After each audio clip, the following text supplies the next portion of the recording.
Welcome, everybody, to another episode of Chop Willie in the Morning. I am one of your hosts, Chop. Here with my main man, Willie Jack, man. And might I say, man, it's an exciting day, man. I'm happy to have my dog back off the PUP list. You know what I'm saying? Now, hey, today his reps might be counted. We might be counting his reps today. But he here. He in the building. You know what I'm saying? They got a scheme against my dog. You know what I'm saying? That's a fact. What it is. They got a scheme against him, man. That's just what it is. Willie Jack, how you feeling today, man? Hey, man. Hey, I've been a little better, but I've been a lot worse. So I ain't gonna say nothing about it. Perfect, man. We got another good show for y'all today, man. Of course, today is the preview show. Preview show today. I can't even talk. It's a preview show, man. We're gonna go into all the games, man, and talk about all the predictions of the games today, man. We got a nice slate today. A nice slate. It's week 6. This is the first week, man. The first week we got some teams on bye, man. We got some teams on a bye week this week. We got Detroit, Tennessee, Las Vegas, and Houston. All the 4 teams on bye for this week, man. But everybody else, they back in action, man. They back in action like they never left, you know. And of course, we're gonna jump into some of these games, man. But before we go into that, of course, as always, I got to remind y'all, man, hit that like, hit that share, and subscribe. For those that are in here, man, hit that like, share, and subscribe, man. Tell all your people to come on, check us out. You want to talk some football, you know what I'm saying? They can come talk with us. Miles in the building. What's going on with you, man? Appreciate you for tuning in. What's going on with you, bro? What's going on with y'all as well? Appreciate y'all for tuning in at 10 a.m. on the nose, man. That's what's up. What's going on? For sure, man. So yeah. Definitely like, share, subscribe, man. Share it to your peoples, man. We can do it like that. Also, the weekly picker, man. Get your picks in, man. Got to get your picks in. Shoot those picks over to me so I can get you locked in, so I can continue to pick up some ground, y'all, to make up some ground this week. Today, this going to be a bold week this week for your boy Chop, man. It's going to get real spicy for y'all, man. We're going to get into it for sure today and touch base on some of those games, man. But without further ado, let's go ahead and jump into this Thursday night recap, man, where we had Washington go to Chicago to take on the Bears. Washington ends up coming away with this W 12-7, man. Willie Jack, what was your take on this one? Man, ugly dumpster bowl. Your boys 1-0. Man, I don't want to talk too much about it. Now, I'm going to tell you, for one, the Bears definitely still had a chance to win the game. I mean, it was still right there. It was still right there for them, man. They didn't, like I said, but of course, obviously, they didn't make the play in the deciding factor to win it. But, man, it was going to be an ugly win for either one of them, but both them teams are going to take it. But, man, Washington pulls it out. Man, Chicago's still spiraling. Justin Fields to the Pro Bowl may be top 3, one of your worst takes. So let me make sure I remind you about that one. But yeah, man, this ugly football to watch. The Thursday night package, boy, has been. I'll tell you, boy, it's been rough. But you know what? The Thursday night games haven't been too terrible, man. It's been these last 2 weeks that's overshadowed everything. The last 2 weeks was one. Last week this week we had Washington and Chicago. Mm-hmm. And the week before that, we had a no touchdown game with Denver and the Colts. Denver and the Colts. I think the only one that's been solid was Kansas City and the Chargers.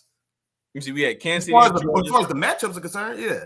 Then we had we also had the Miami concussion game. Miami and Cincinnati. So that game wasn't terrible though, but these last 2 games have definitely ruined the reputation of these Thursday night games, and hopefully we can get something better in the future, man. Hopefully we get something better. My take on this game too, Willie Jack, and first and foremost, I'll go ahead and address what you said, man, in terms of and I'm cool. I can accept it, man. That's why we call them bold predictions, right? Yeah. You know what I'm saying? How often do you have bold predictions come true? You know what I'm saying? I would love. It depends whether or not your name is Willie. That's the problem is. Willie, my prediction's still on track. I'm still on track on all mine. No. Let's slow down. I'm still on track, boy. Which ones was yours? Derrick Henry get off to that slow start. You know what I'm saying? Now he's picked it up these last 2 weeks, but hey, I don't know what the pace is, but I think he's still on pace, boy. I'm still in the mix. That's the one that's probably closest to being off. But this still in the mix though. You off with that one? You said under 1,000? Nah, you off with that one, bro. He only had 2 good weeks. He had 2 weeks over 100. Bro, weeks into the season. Come on, bro. Man. He had 80, bro, about 70 yards a game is 1,000 yards, bro. That's true. 70 yards. He had 100 the last 2 and 85 or 90 the last. The 2 like before 85. It was like 85 the one before. Something like that. But hey, it's all good, Willie Jack. We'll revisit them.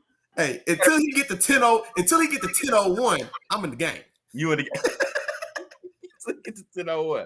All right, man. So first of all, it's a bold prediction, man. So hey, I ain't mad at it. I ain't upset about it at all. But I will say, like you said, Willie Jack, they had tons of opportunities, man, to win this game. Like it was a lot. Like I'm talking about, they got in the goal line 3 times this game, and they ain't put up a point in time. You know what I'm saying? Even if they would got 3 field goals, they win this game. 2 field goals, they win this game. But of course, that's just not the way the game is played. But they had a lot of opportunities. An interception early off a tip pass, stuffed Herbert at the yard line, and then with 52 seconds left at the end of the game, which is what everybody saw. You know, that's just that. You know, and then one of those plays, Fields missed a wide open guy running into the end zone, man, butt naked, he missed him. You know what I'm saying? But then again, like I keep saying, you start seeing flashes and you like, what is going on? Like, who are you as a quarterback? You see the deep pass down the left side of the field for the touchdown. Then you also see him running the ball. And honestly, I don't see no reason why he can't develop into what Jalen Hurts is. You know what I'm saying? Jalen Hurts is not a prolific passer, but he's really good with his feet. And if you got the right team around you, you can be successful. Yeah, but also think about how long it took you to even get on board with Jalen Hurts even having that job on his own team. So like it took for me to get on board with it. But I mean, now that I see this effective with the right, pieces around you, I don't see why it couldn't be effective with somebody like him if he develops, you know what I'm saying, to what, his potential is. You know what I mean? Hold on, man. This is just disrespectful. This is the type of stuff that, man, I don't like going for this early in the morning, man. First off, man, we not gonna disrespect the legacy of Cam Newton, man. Justin Fields has never been close to the player that Cam Newton has been. I'm talking college and in the NFL to this point. Cam Newton set the rookie passing record as a rookie in his very first game. He threw for 400 yards in his first game. He threw for 400 yards, and I want to say they lost that game. I want to say he had like an 80-yard touchdown pass to Steve Smith that game as well. But like 50 of it was in the air. Justin Fields hadn't sniffed Cam Newton yet. We got to chill on that, man. Cam is, I've said this way before. I've said this before. Cam is one of the legacy of Cam Newton has been so like disrespected and just over, like, just, I don't know why. And I think his attitude, his demeanor, people didn't like his swag. He had some little stuff coming in that I think his character was assassinated a little bit coming into the league. But no, Justin Fields is nowhere. Nah, man, hell no. He hopes to be the player that Cam was at the beginning of his career. Hell no, man. Well, but I don't think he was comparing him to the beginning of the career. I think he was talking about. My fault, bro. You did say in the career, yeah, in New England.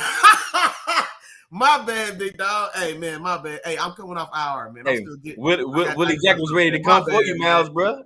Hey, he's still a little sick, man. He's still a little sick. Bro. He's coming off the PUP. I'm gonna tell you why though, because like I'll be talking about Cam with boys, man, just whatever, and boys really be like acting like Cam really wasn't like. Bro, Cam was in position to revolutionize the position of quarterback, bro.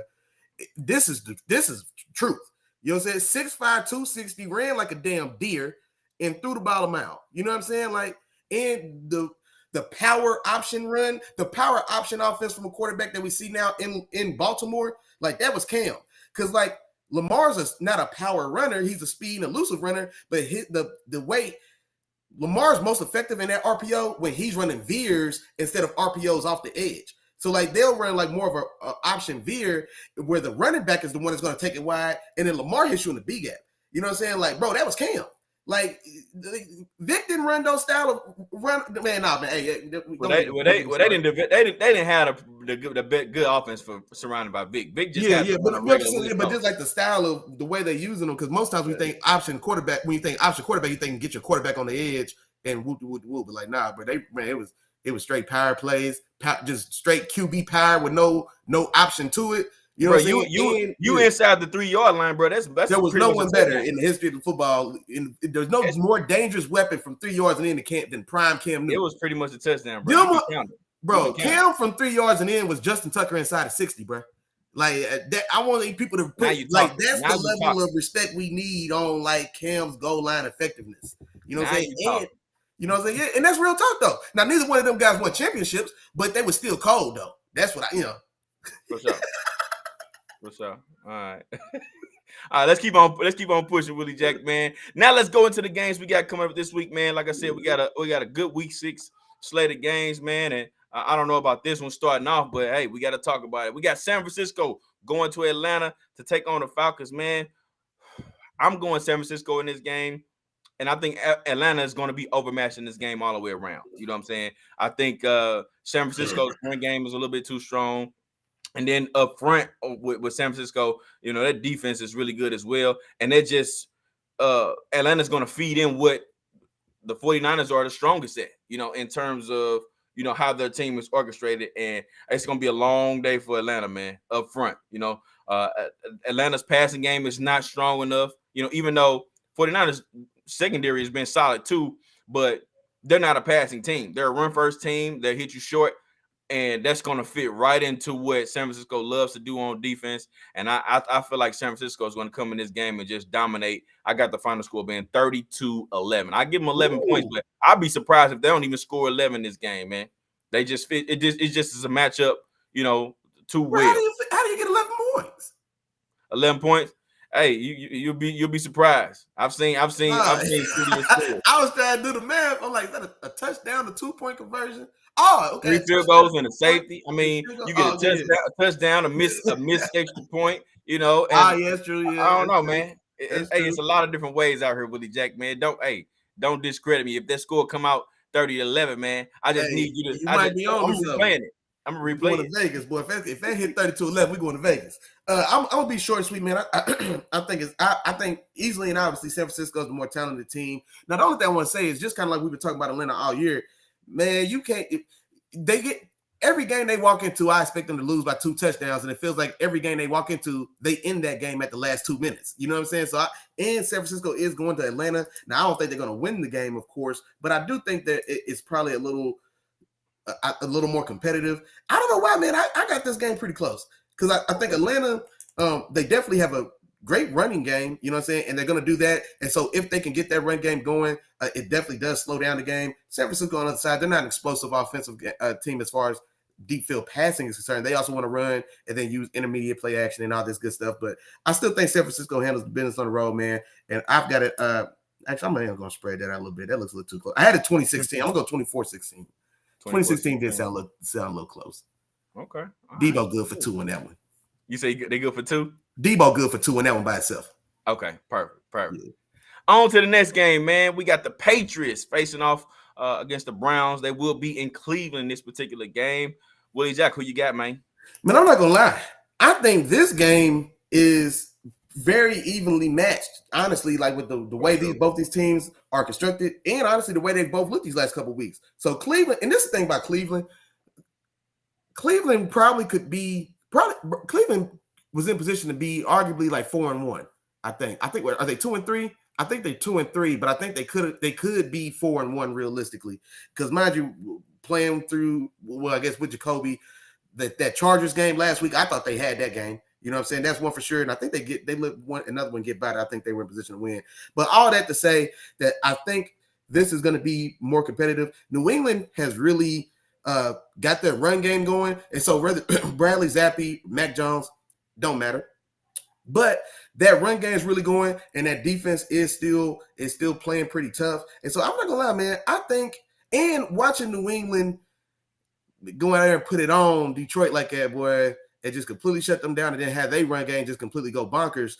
Cleveland's run defense is terrible as well, and I think I had called their defense out 2 weeks ago when Myles Garrett was first out. But I think Myles Garrett is back. But I still think New England gets it done, man. I'm taking New England on the road, 24-19. And I think this is the game. Like, this game combined with the win last week against the Lions is where the narrative, I think we start to get reminded, like, hold on, man, that's still Bill now. Like, it's still Bill. Like, he could pick up these ones that are in reach. You know what I'm saying? And going to Cleveland against Jacoby Brissett, mind you, the guy he drafted, the guy he knew and groomed well before, trading him and moving him around. And so, yeah, I think New England, man. I think New England has something in store for Jacoby, man. They keep a file, they keep a folder on everybody. So they ain't let him out the building today, but sure they can spank him when he come back. I got you, Willie Jack. I'm with you on there, man. And I'm gonna go the other way though. I'm gonna go Cleveland, And I do think that these teams are kind of evenly matched, in terms of, what they bring to the table. We all know, both teams have been running the ball very well. But I think that the difference in this game is going to be Jacoby Brissett. Jacoby Brissett, for all his worth, hasn't been playing bad. And if you ask me if I want Brissett or Zappy, give me Brissett all day. Right, I want Brissett over Zappy. Give me I don't Brissett. know if I want Brissett going home to Bill. Debo got mind control over Smokey, man. Come on. I'm gonna say like this: they in Cleveland. So they ain't going to New England. And if they was going to New England, I might be on the other side of that. But I think they're going to Cleveland. I think this is going to be different. And I honestly think Amari Cooper is going to be the big difference in this game too. Okay. New England's defense hasn't been as good against the run either. You know what I'm saying? Nice. So New England's defense hasn't been as good. Now, they always play solid ball, and they know how to scheme against certain teams and try to take away what you do best. So I expect them to tighten up a little bit in this run game, but that's still asking a lot against one of the better offensive lines in the league and a two-headed monster. The one thing on the New England side is they missing one of their two-headed monsters. Damian Harris won't be there. So it's just Ramondre Stevenson trying to, hold it down for himself. And if Cleveland can somehow slow that down and force Zappy to have to pass his way into this game, then we could be looking at something different. Not to mention against, it was a couple weeks ago, I forgot what it was. New England wasn't even supposed to have a touchdown. So they got a couple breaks as well. You talking the Detroit game? It was not in that game. It was a game before that. They had a delayed game. The first game Zappy played when the injuries happened. Okay, yeah. With the one Brian Hoyer got hurt, they had a delayed game. They end up letting the play go, and they end up being in the game. They end up taking the L, but they've been. I ain't sold on them yet. Yeah. I know what they do. I know what they do best, but this one I don't see it. Kind of rolling their way. So I'm going Cleveland in this game. My final score is going to be Cleveland 24-23. It'll be a close one. It's going to be a good one, man. 24-23 final score for me. On to the next game, man. And this one is pretty interesting, man. We're going down to Lambeau Field with this one, man. We got the Jets taking on the Packers. And for this one, for me, it's a good test game for the Jets. All right. Are y'all for real? You know what I'm saying? Y'all coming off of back-to-back W's, one against the Steelers and last week against the Miami Dolphins. Now the Steelers banged up. We know who the Steelers are. They're not the Steelers that we're used to seeing this particular year. And then you go and you beat a Miami Dolphins team who started off hot, but have injuries at the QB position. And their team is not as consistent, as we thought they were, or as they were beginning of the season. But this game right here gives you a team with a little bit more consistency. Now, they're still not one of the top teams in the league, but I still think it's another good test. You know what I'm saying? And if you up for the test, I think the Jets can come away, and really make this game competitive. And that's all I really want to see.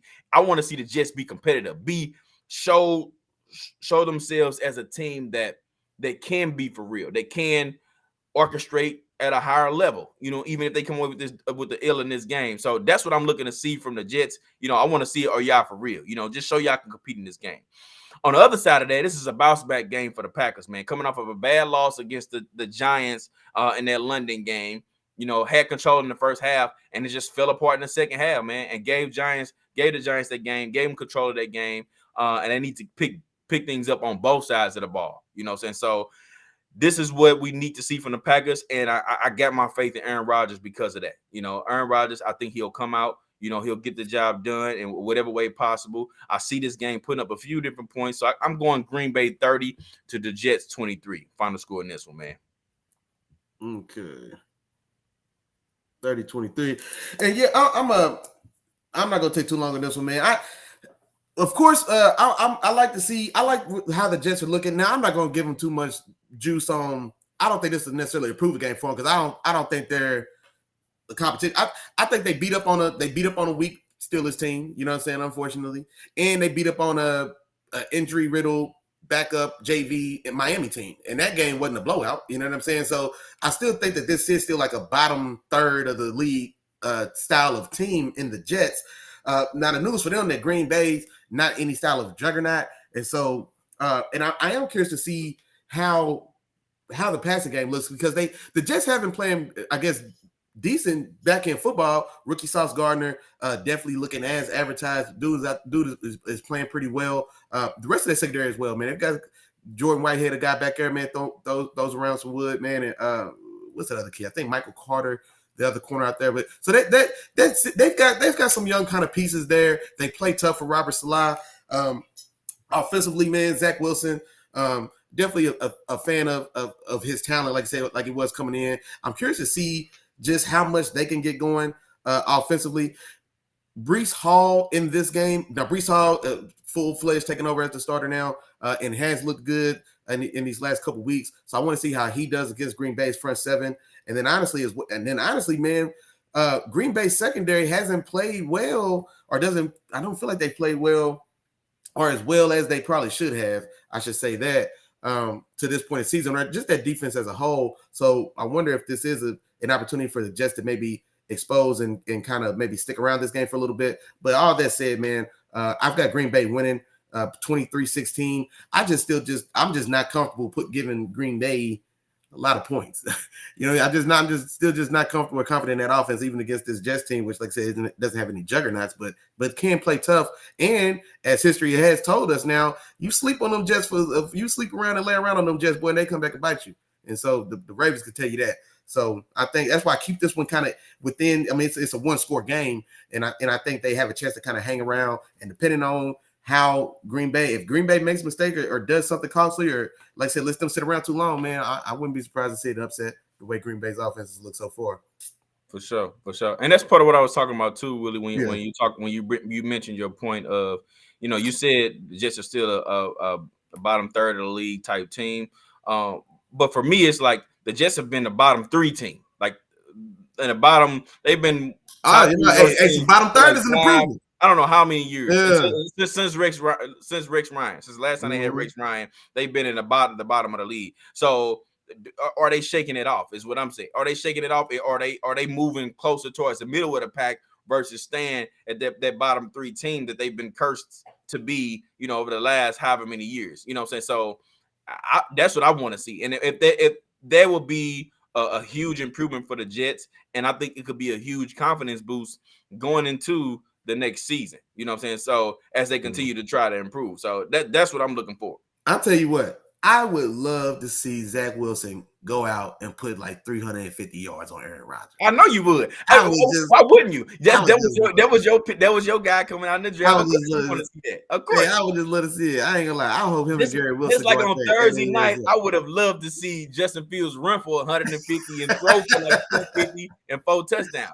I would have been on this mug acting crazy. You would have been told me that. I'm tell you right now, y'all don't even know how I know. I'm gonna get on Chop. Chop gonna block my phone. If Zach Wilson go out here and put all them paws on A. Ryan, you know what I'm saying? Man, and it'll be on Aaron Rodgers. I'm cutting my phone off, bro. I'm cutting my phone off. Chop gonna block my number for about 2 days, boy, because I ain't gonna let him not think about it. Yeah. For sure. Shout out to Greg, man, in the comments. He said sauce is real too. They're putting pieces in New York. And I agree with you, man. They are starting to put a few pieces together, man. They started to put a few pieces together, and this is what we said too. Even from the draft from last year, we said that they were drafting some talent. Like you couldn't. Elijah Vera-Tucker was a very good pick. Yeah, you couldn't knock the talent that they were drafting. You know what I'm saying? That was legit. So it was like, hey, man, something got to give. You know what I mean? Something got to give. So hey, you can't knock what they've been doing as far as the draft goes.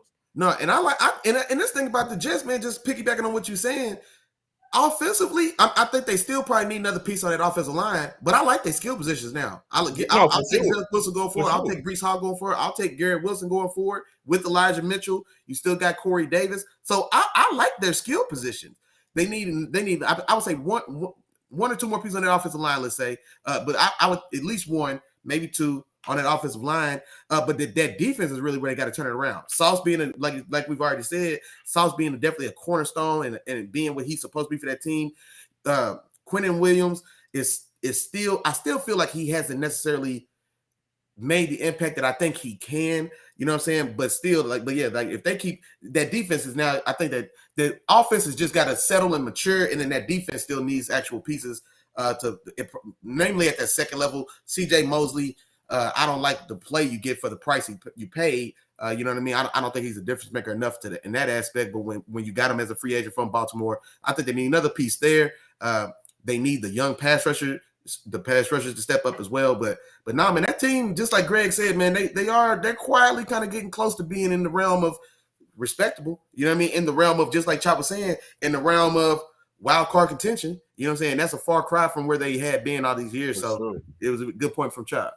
For sure. And then couple of the comments. Brother Red in the building. Shout out, Brother Red. What's going on with you? He said he loved him some Brees Hall. Yes, man. We just got done talking about him, man. He's been playing some good ball. I think he's for real. So, all in all, man, I am excited to see where this Jets team is heading and what they do in the years to come. You know what I'm saying? And actually this year, I want to see what they do this year, man. See how competitive they can be. So that's where we are with that one. Yeah. On to the next game, Willie Jack. We got another divisional matchup, man. And this already is the second time these teams have faced off, man. They faced off earlier this year. Jacksonville ended up blowing out the Colts, man, winning 24-0 the first time around at home. Now they face each other again. So this is one divisional matchup that's going to be out of the way. They've already or have faced each other a couple times after today, and it's on to the rest of the division for each of these teams, man. So this is where we at. Willie Jack, what's your take on this one, man? Man, and this is one that this was an ugly game for me to pick, honestly. It's for one because Indianapolis has looked the way they've looked all year. Now Indianapolis has got some. There's no confidence I don't have any confidence in any of the wins they've got. You know what I'm saying? Like, they've got a couple wins. I don't feel good about any of them. And then also, just like Chop just told y'all, man, Jacksonville came out there and hit them boys square in the mouth to start the season, and which was a piggyback off the beating they gave them boys last year when they knocked them out the playoffs. So, but I'm scared to pull them brooms out because Trevor Lawrence, man, for every step forward, Trevor Lawrence took 2 steps forward the first 2 weeks of the season, and then the 3 games since he's took 6 steps back. You know what I'm saying? So 1 step forward, 2 step back. And it's been some ugly ball there, and so it kind of, that's what kind of tempers my my sweep expectation. But at the same time, man, I'm gonna give them the credit that's due, man. And right now they got Indianapolis's number. The last 2 times they played them, they punished them, and so I'm gonna go ahead and give them the benefit of the doubt right now. So I'm gonna pull for Jacksonville to get the sweep on the road, and I'm gonna do a 20-17 Jacksonville sweeping the series this year. Got you. And I'm with you on that one too, Willie Jack. And part of the reason too is the question that Brother Red just asked. He asked, is Taylor out for today? Yes, Taylor is out. Naheem Hines is out. Both of those running backs are out. So not only are you a team that's struggling, but now on offense, you're without your best player. You know what I mean? Now, he's been out the last couple weeks, but I don't know how much of a chance I give Indianapolis in this game. You know what I mean? I don't necessarily give them as much. Like you said, it does scare me because of what we've seen on what Jacksonville has put on display the last couple of weeks. But this is, I like you said, I don't trust it. I don't trust Indy, man. I don't trust him to get it done. I do trust Doug Peterson. That's who I trust. You know what I'm saying? Yeah. So all Trevor Lawrence has to do is operate this system. That's all he has to do. You know what I mean? Because right now, Trevor Lawrence is looking suspect. You know what I mean? I haven't seen those flashes. You tell me if I'm wrong, Willie Jack, but I haven't seen those flashes of, all right, this player could potentially be nice or it could be a game changer. I haven't seen it. This year, so far, I've seen a guy that's just been operating within an offense. You know what I mean? Just managing his team and taking what's given to him. And what's been given to him is, some nice play calls, some stuff where players are in good position, and that is what caused them to be successful when they were successful this year. So, that's kind of where I am with the Jacksonville Jaguars, and then with the Colts, man. Hey, I'm afraid to say, Willie Jack, Matt Ryan. Hey, this is it, man. This is it. No, this is good. And this is a good comment by Brother Red, man. Our dog Joseph Kenny in the building, man. Shout out to No Votes to the podcast, dog. He said Jacksonville should roll without having to face Taylor in the backup. The Colts have a terrible passing game, and that feeds into what I was just gonna say. To rebuttal what you just said against Matt Ryan, that Colts offensive line has been one of the worst pass protecting units in the league this far. I think I saw a graphic. I think Matt Ryan has been sacked just as many times as Justin Fields. But mind you, this is an offensive line that probably 2 years ago was one of the stronger units in the league, and one of the younger, stronger units in the league. Right. Last year they was one of the strongest in the league. Exactly, last year. And so this offensive line has took several steps back. And also because the drastic drop off in play from Matt Ryan this year to last year. Now, some of that coming over, new offensive team, new scheme, new coaches, etc. Okay, I'll give you all of that. But I don't think what I hadn't took into account until I just seen this graphic a few days ago as well is just how poor, or what I hadn't given credit to or credence to, was just how poor that offensive line's been playing.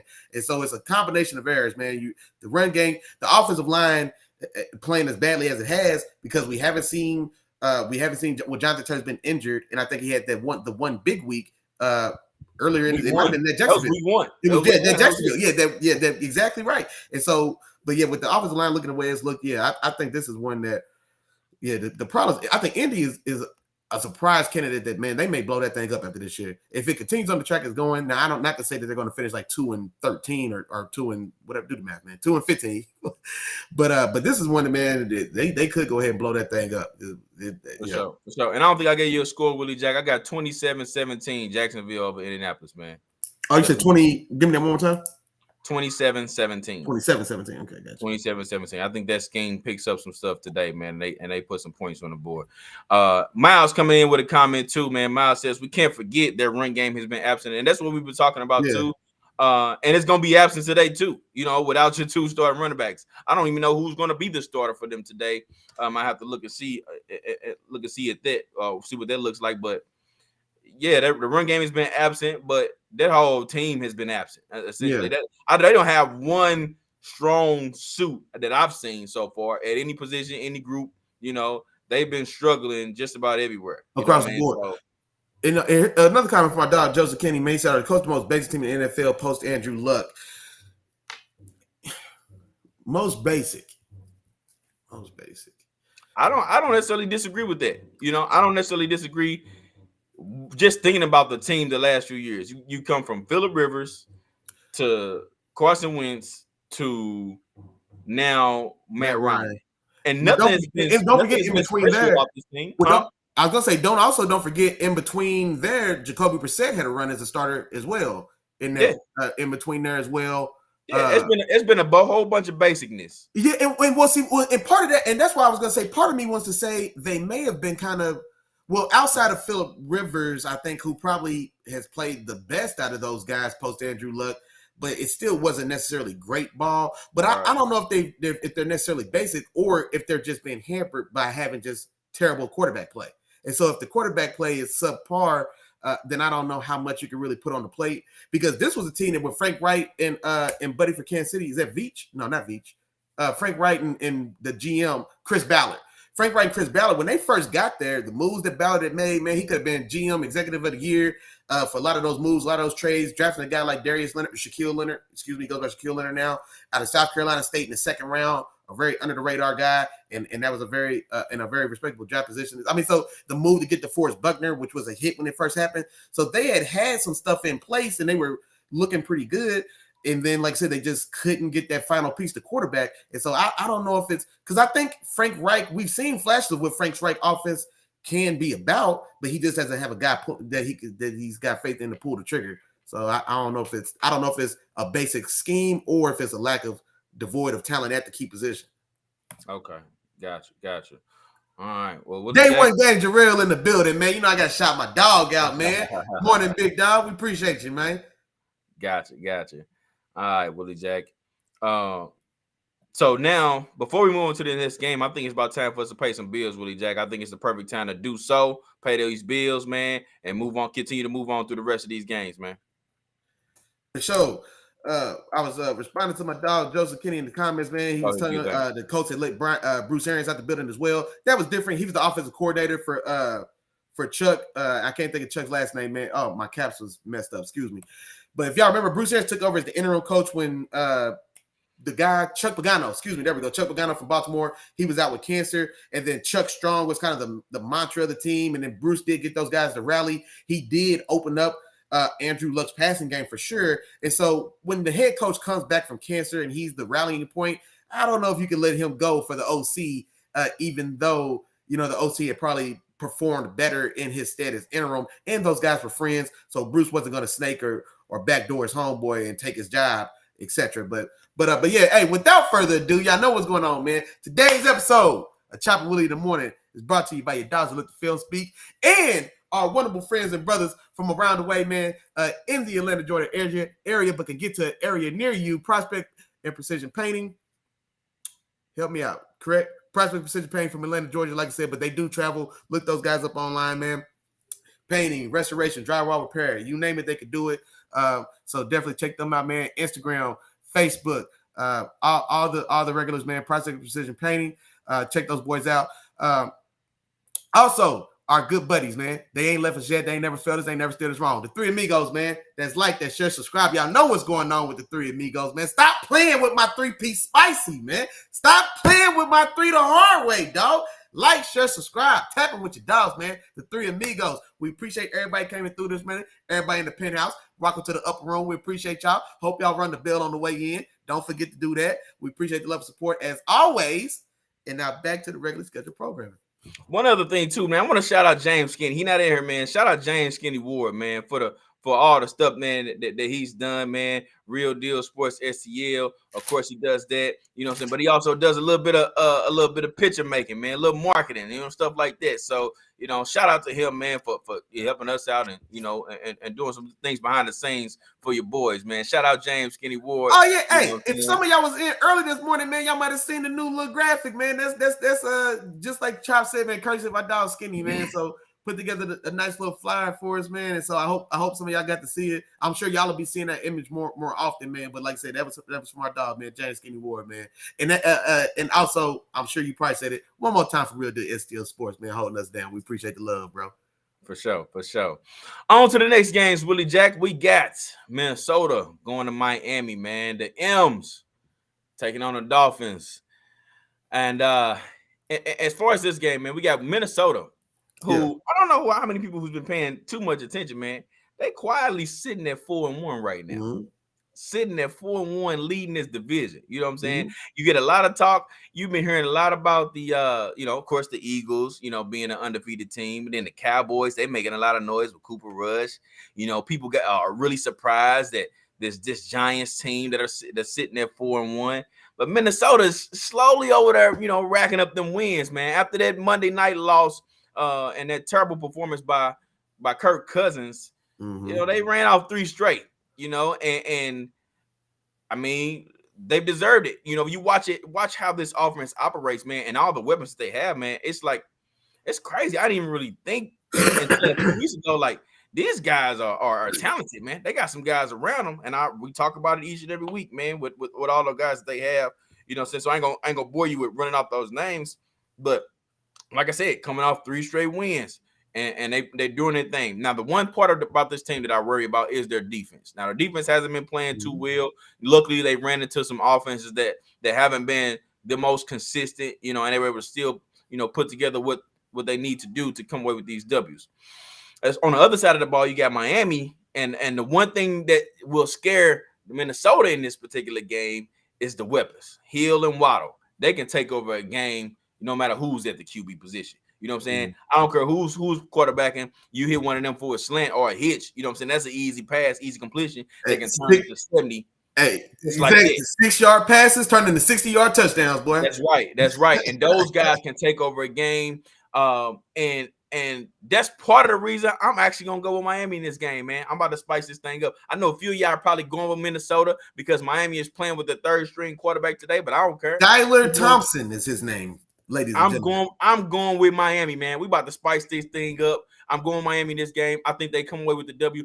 But even though I talked about Hill and Waddle, the real key in this game is going to be Mostert, man. Mostert is taking over as the number 1 guy in the backfield on this particular team. Last week he had over 100 yards and a touchdown. I think they feed him today. You know what I'm saying? And really focus on him and also getting those weapons on the outside of the ball. And I think it's going to be too much for Minnesota. They have an explosive game. And I think Miami comes away with this W, man. They come away with it 31-27. Let's put up some points in this one too, dog. 31-27 Miami over Minnesota in the W in this game, man. So that's where I'm going. Man, I'm glad Chop feeling so. Hey, I'm feeling spicy. I'm feeling bold. You know what I'm saying? Hey, I'm glad this or either y'all gonna stretch y'all lead. I'm gonna tell y'all how I'm feeling right there. Hearing hearing Chop just lob that breakaway, you know what I'm saying, just alley for me. I feel like LeBron coming down the lane, and I see Chop like D-Wade just tossing me that free dub right there. Because I'm taking Minnesota against the third string Skylar Thompson. How is top third string Skylar Thompson going to score 30 points? Hey, it ain't gonna be on him. It's gonna be on them slants and them screens. He can throw a couple screens. Watch one of them screens pop, boy. Man, 3 of them better pop. He better have 3 of them pop. That's what he better have. But the key is Mostert. Watch that run game though. Watch that. Hey, I'll tell you what, man. I'm gonna take Minnesota. I'm gonna take Jay Jettas and them boys, man. Justin Jefferson, man. Y'all know what's going on. I'm taking Justin Jefferson on the road, man. 24-20.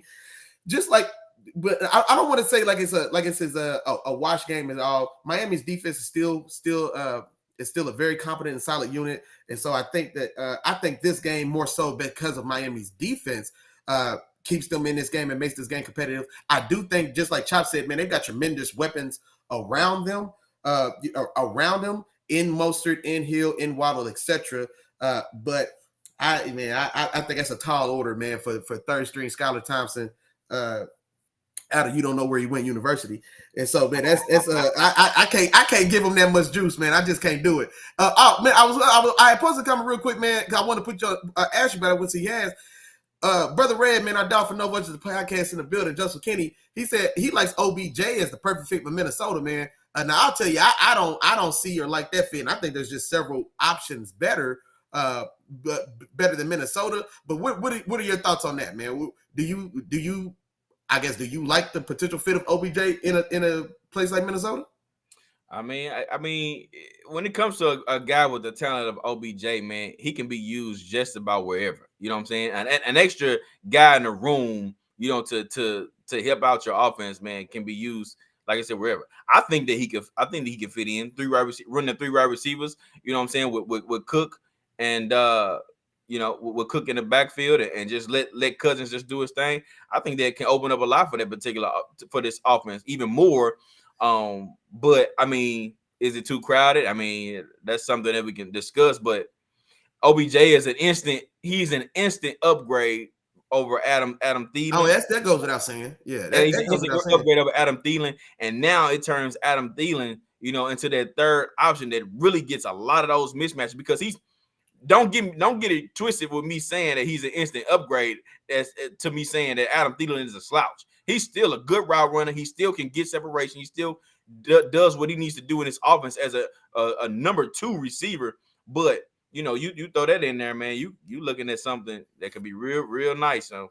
Well, I'll tell you why. I don't think that's even on his radar, because it's one of those things, man. Like, once you've been to the mountaintop, you know what I'm saying. Once you taste that mountain air, you don't want to go back in the valley. You don't want to have to climb all the way back. You know what I'm saying? You don't want to start from the bottom no more. And I don't think that anyone, even with the 4-1 start, but I don't think anyone sees Minnesota as a true championship contender. And I think OBJ coming in and being able to be in a position of hired gun, he's coming in somewhere near the top. And so that leaves you Buffalo, that leaves you Kansas City. I think both of those easily are the 2 most viable options. And then number 3, I think, will be Green Bay. You know what I mean? So I think those 3, and then Green Bay being in that same division, I think those 3 would easily probably trump Minnesota, because those 3 teams, and especially Kansas City and Buffalo, without question, championship caliber and championship caliber teams. Green Bay probably isn't being looked at as a true Super Bowl contender, but they're still a very viable contender in the NFC, which is also down as a whole. With the addition to him. Exactly. And if he's there now with the hole left by Devontae, and you know what I'm saying? So I don't know, man. I think if he's looking in the NFC North, man, I think it's Green Bay, because I still think Minnesota, for everything they're doing and everything we like, I don't think anybody gives them any real credence as a real Super Bowl hopeful. And I think he's looking for he's like I say, he's had a taste of champagne, man. It's hard to go back to root beer when you've been sipping on this champagne. You know what I mean? Many is indoors, though. I will give you that. It is, yeah. For sure. All right, Willie Jack, let's go on to the next one, man. Let's go to the Saints, man. Let's go down to the NOLA. You know what I'm saying? Where Cincinnati goes to New Orleans to take on the Saints in this particular, man. Willie Jack, who you got, bro? And this was another ugly game for me to call, man. And I don't know, and not because it's particularly like a particularly engaging matchup or like exciting game or whatnot, but this is just another one where I think both these teams, I think New Orleans defense just matches up. I just think they just match up with Cincinnati, what Cincinnati wants to do on offense. I like that New Orleans. I like New Orleans on all three levels, and especially, like I said, when they're all healthy and then when they're playing well. But I like them on all three levels. So Cincinnati wanted a bottom five offensive line in the league. Okay, well that's great because Cam Jordan over there is a Hall of Fame caliber edge defender. In the rest of that unit, they all play tough and they get out the quarterbacks anyway as well. So boom, that you're down right there on that level. The running game in Cincinnati has been non-existent as well. I wanted them to really make a concerted effort and get into some old school 21, some old school 22. Like this, like just make a concerted effort to just force the run and that hasn't bear any fruit. And so I still like the second level. I like Mario Davis. I like who's that guy? They use like a anyway. But so I like that. And then the secondary. So we've got heavy hitters on both sides of that matchup. We've got Jamar Chase. We've got Marshawn Lattimore.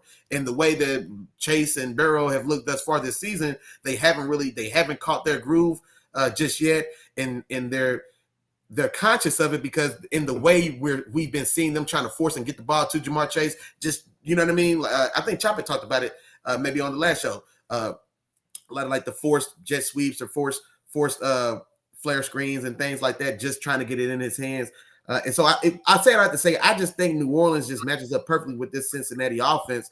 And then on the other side of that, man, everything we got to see from Taysom Hill last week. And so now going forward, how much more of a wild card is he? Well, I definitely think he's going to be definitely more integral and more of a more consistent presence in the offense now, just riding the success that he just had here recently. And also playing in New Orleans, I say all that to say, man, I'm going to take the Saints at home.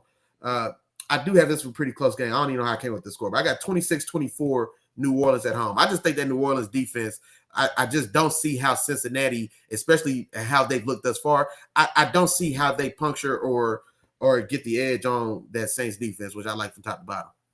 Gotcha. And I heard what you're saying, Willie Jack, but this is why, like on the last show, of course, you weren't on here with me, but the Saints defense hasn't been playing all that well. You know what I'm saying? And that's fair. No. Yeah. They're seventh worst as far as points given up per game. You know, so they haven't been showing me too much in terms of what they've been doing week to week. Now, do they have the talent that you talking about? Yeah. When I look at the matchup, though, when I match them up, I think that because I don't think the Saints defense is as bad as it's looked. Just like I don't think Cincinnati's offense is as bad as they've looked as well. I don't know where they rank in the league, but I don't necessarily think that that's where what those teams truly are. But when I just look at the matchup, I like New Orleans though. For sure. But I'll say, first and foremost, neither team has found any consistency, you know what I'm saying, throughout the season. But like Cincinnati is a team, their defense actually has surprisingly played very well and has been consistent throughout the year. And I think just that right there alone, I think that they'll have the advantage over New Orleans, especially New Orleans coming into this game, you know, without, you know, some of their receivers, you know what I'm saying? So being without Michael Thomas, you know, and I think Olave is questionable in this game. You know what I'm saying? So what do you mean who? Michael Thomas. Michael Thomas. Who? Yeah, he scored like 3 or 4 touchdowns in the first couple games. They missed him for sure. They missed him. He scored 2. He scored 3 because he scored 2 in one game. I thought those were 2 he had. Yeah. No, he scored another one. Don't worry about it, bro. I'm watching. Watching. But I think there's something that he's missed. And then Greg coming in, appreciate you, Greg, for the update real quick, man. He says that Olave has been ruled out. I don't see how the New Orleans Saints put up points in this game. I don't see why. Like I don't have that much faith in Jameis Winston, you know, with the receivers, the list of receivers that he's going to have. You know what I'm saying? He doesn't have any of his starting receivers now, you know, and now it's just only Taysom Hill and Alvin Kamara. Taysom Hill ain't doing it each and every week, man. He ain't doing it each and every week. I don't see him doing it against this consistent Cincinnati's defense, and I think that Cincinnati is just overall the better team in this game. So I'm going Cincinnati in this one for a final score 28-16. I don't know, bro. I'm trying to think of Cincinnati's performances, bro. I'm trying to think. I don't think Cincinnati's defense is did anything special. I mean, if you're looking for the splash, I mean, did something special. I mean, that's one thing. But or just like you know, I mean, you could be right.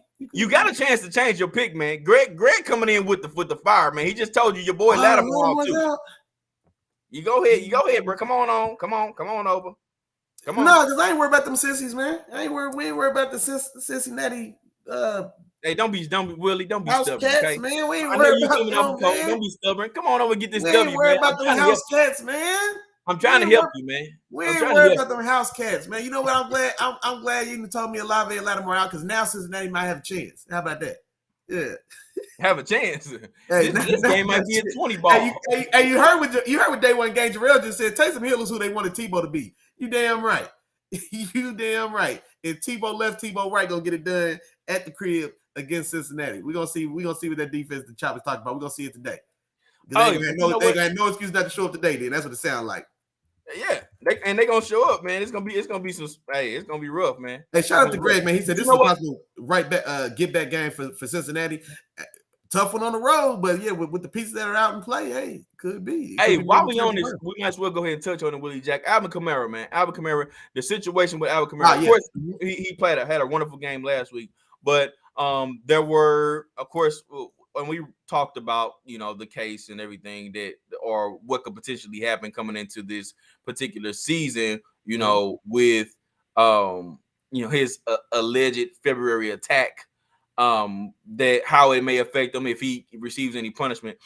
So we just found out this particular week, man, that he'll be facing a $10 million lawsuit on top of a felony charge, man. Willie Jack, what's your thoughts on this? And what do you think? What do you think outcomes may have? What outcomes may happen? So on and so forth. No, well, so this one for me, and this is one that I honestly thought that there would be repercussions from that incident before this. This is the first time we've heard about this since it happened. Since the weekend it happened, it hasn't hit the news cycle again. Now, granted, there was a lot of stuff going on in the league and the news at that time as well. You know what I'm saying? But this is the first we're hearing of it. The lawsuit for $10 million, man, I ain't gonna lie. From what it sounded like, you know what I'm saying, the allegations made and the extent. Now, I don't know if it's worth $10 million. Anybody who gets up and walks away, I don't know if it's worth $10 million. I don't know. You know what I mean? And I do injury settlements for this is my lane. This is what I do. So $10 million feels a little steep to me. But man, he's gonna pay a price because, like I said, there was allegedly footage detailing the things that were alleged. I don't even want to say it again. Ain't my, it is what it is. Do you think he gets suspended? Well, I see. Remember to start the year when we did the rankings and we did stuff. I thought he was going to be suspended coming into the year. I thought it was going to trigger the player conduct clause, etc. And with everything else that was going on in the league that we know, centered around Cleveland and Houston. You know what I'm saying? So I thought that there was going to be some action taken to go ahead and nip it in the bud. You know what I mean? To be proactive. I thought the league might have taken a step that way. So I definitely think it will be, especially I guess maybe as some of these more. As I guess this case is now picking up steam because now they of course won't probably go beginning style of proceedings or whatever in the offseason, I would imagine.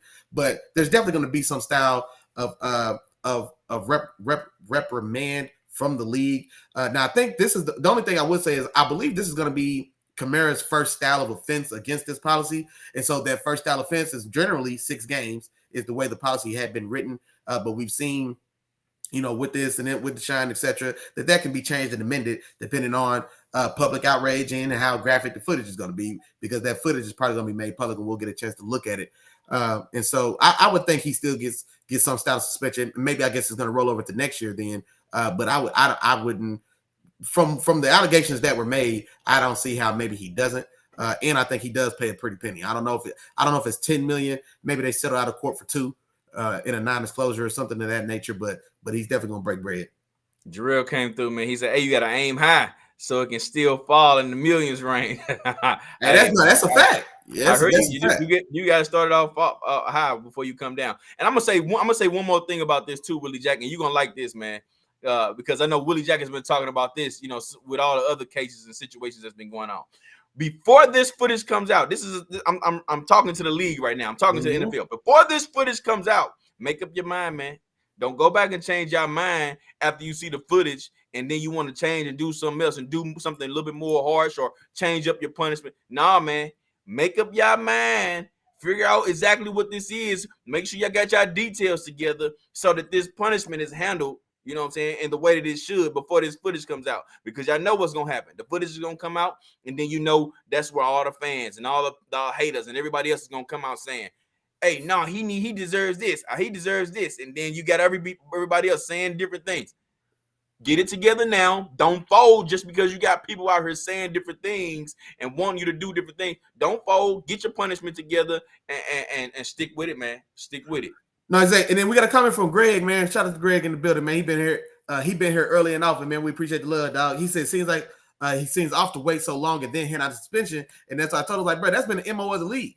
That's been the MO of the league. So the league has never attacked these things proactively, which is kind of what we and Chop have been saying, is like, if the league is gonna take on a role of part-time like legal prosecutor or however they've been looking into these things, if that's the case, if you're gonna make it your business to act on like legal instances or disciplinary things outside of the league, then just like what I've been saying, which I was just saying as well, then do it now, make the call and get it out the way, for better or for worse. Make your call.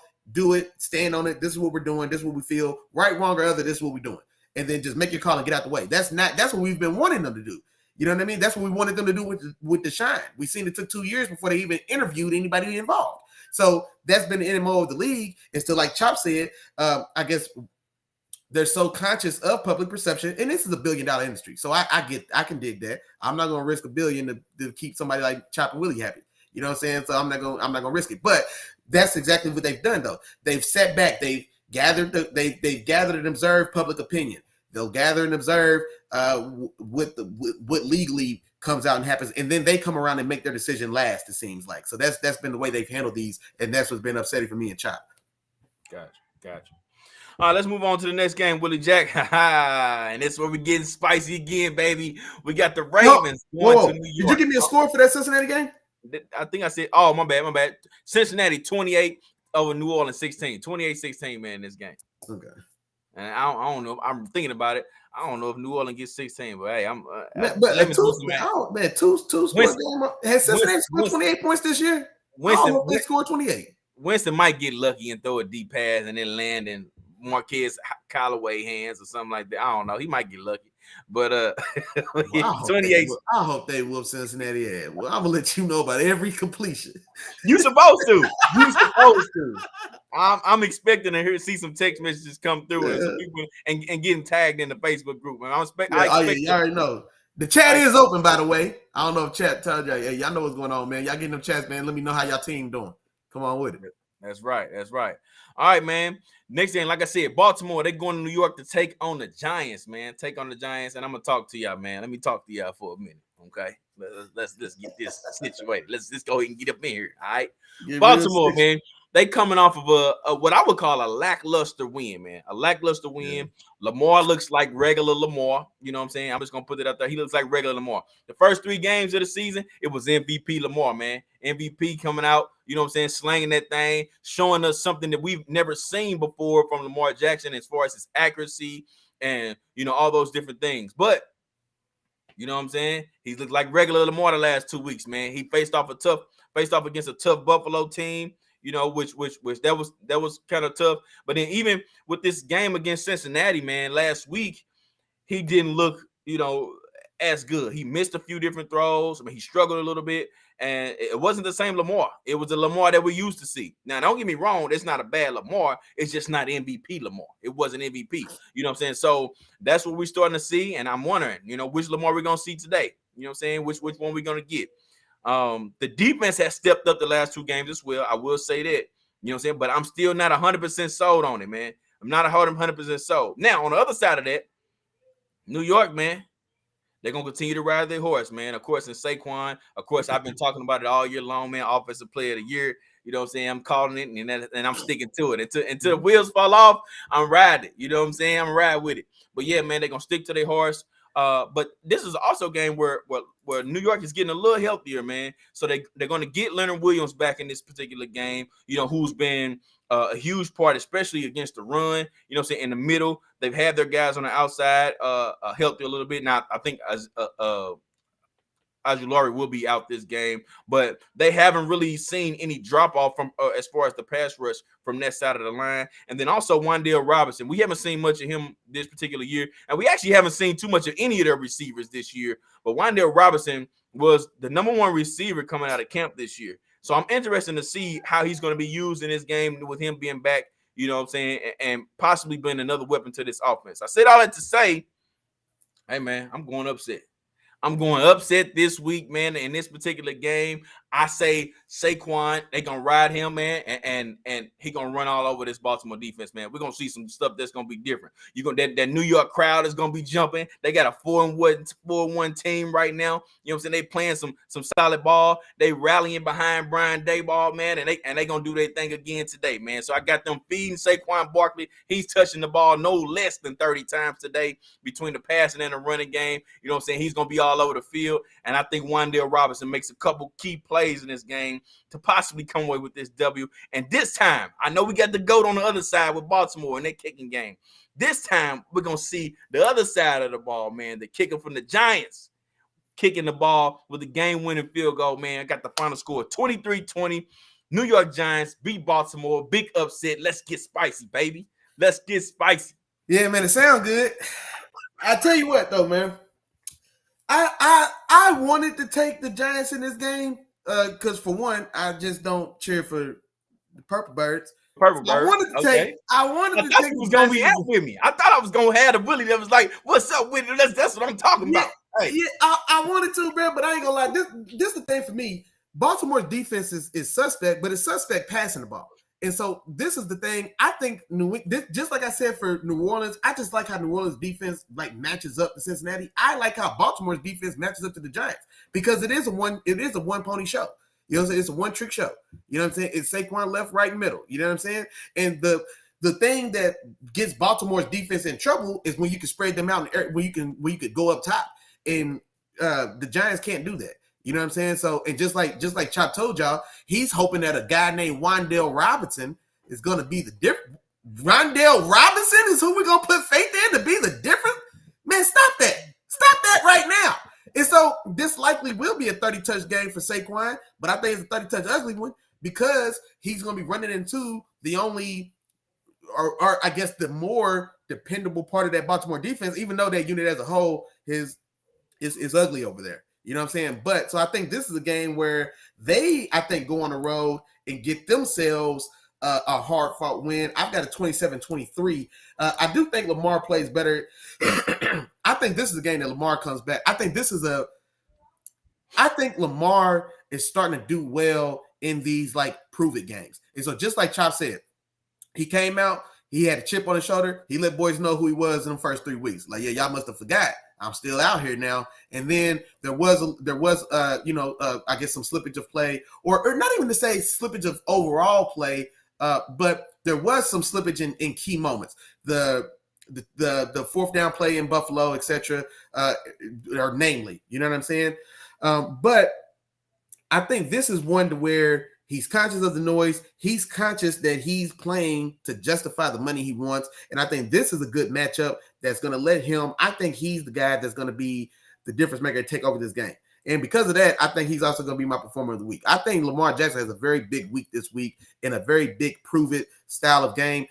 The Jets being 4-1, I don't think they're 4-1 in the record, but I don't think that they're necessarily – I don't think their record accurately reflects the talent of the team because at 4-1, they're among the league leaders as far as record-wise, but I don't think that they're necessarily in that echelon or at that echelon or caliber of team. You know what I mean? So I think this is a game that's very, very winnable for Baltimore, even on the road. And then you get a win against, on paper, a very competent opponent as well. And so I think this is one that Baltimore gets in and handles business. And I'm not going to lie, man.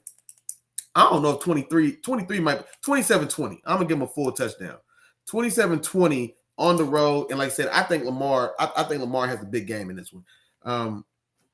I was going to say 4 touchdowns, but I only gave him 27 points. I'm giving him 3 touchdowns, but I think I'll go 3 touchdowns. Now, this is what I'll say just for Chop. This was just for you, buddy. Just because you my dog. Lamar Jackson will be the game's leading rusher. Lamar Jackson will outrush Saquon Barkley in this game. He will outrush Saquon Barkley in this game. I'm telling you right now. What's up? You want to put 20 push-ups on it? We can put 20 push-ups on it on air. That ain't what I asked you. I asked you if you want to. No, I'm not saying. I'm talking about a bet between gentlemen. between friends. I'm not saying doing it on air. I'm just saying it's on air. People can hear us. Everybody know. Anybody in this chat, they hear us. No, forget that. Hey, it's official. When we do it, we'll post it in the group. We'll post it in the group. If I do that's cool. Yeah, I'm not saying doing it on air. I'm not saying do the push-ups on air. That's not what I'm saying. Okay. I'm saying everybody can hear us making this deal, right? Because I don't know that you ain't just clapping the ground. I need to see all 20 of them. I want to see you get strong. So I don't know. You didn't hear what I just said. I'm saying everybody can hear us, me and you talking right now, making this deal. So we got witnesses. We got witnesses to this deal. It's 20. It's look, see, he said post it. We can post it to the group, but I'm saying they hear us. 20 push-ups. Saquon is gonna outrush Lamar Jackson, man. I don't think so, bro. Right, yeah. You don't see. Look, man. Wait, why ain't somebody interrupt me, man? I should be getting some points on that. Like I said, I think I should get some points on that. But it is what it is. Here we go. But look, we got a good question though, Willie Jack. I want us to talk about this one, man. Brother Red coming there. He says, "Is Giants head coach Brian Daboll coach of the year so far, or is it Mike McCarthy and what he's doing with the Cowboys?" Ooh. Between those two, I'll go Daboll because I think it was a taller task for Daboll to get the Giants to 4-1 than it was the Cowboys to get to 4-1, even with Cooper Rush. Now I've been on the bandwagon of Cooper's Cowboys, man, just because they playing well, and I like to stick it to Dallas when I can. So it is what it is. Now, realistically, he's not a threat to Dak's job. He's not, you know what I mean. So that's not realistic. But the fact that they have remained competitive and have still kept regained the winning edge under his watch, it is commendable. But I almost feel like I think that's more so the players on the field than necessarily impact of McCarthy. You know what I'm saying? It's how I kind of feel about it. Like, I don't necessarily feel like I'm seeing McCarthy's handprints on this team now that Dak's out. You know what I'm saying? So I'm not, you know, they're playing well. They're playing for each other and they're finding ways to win.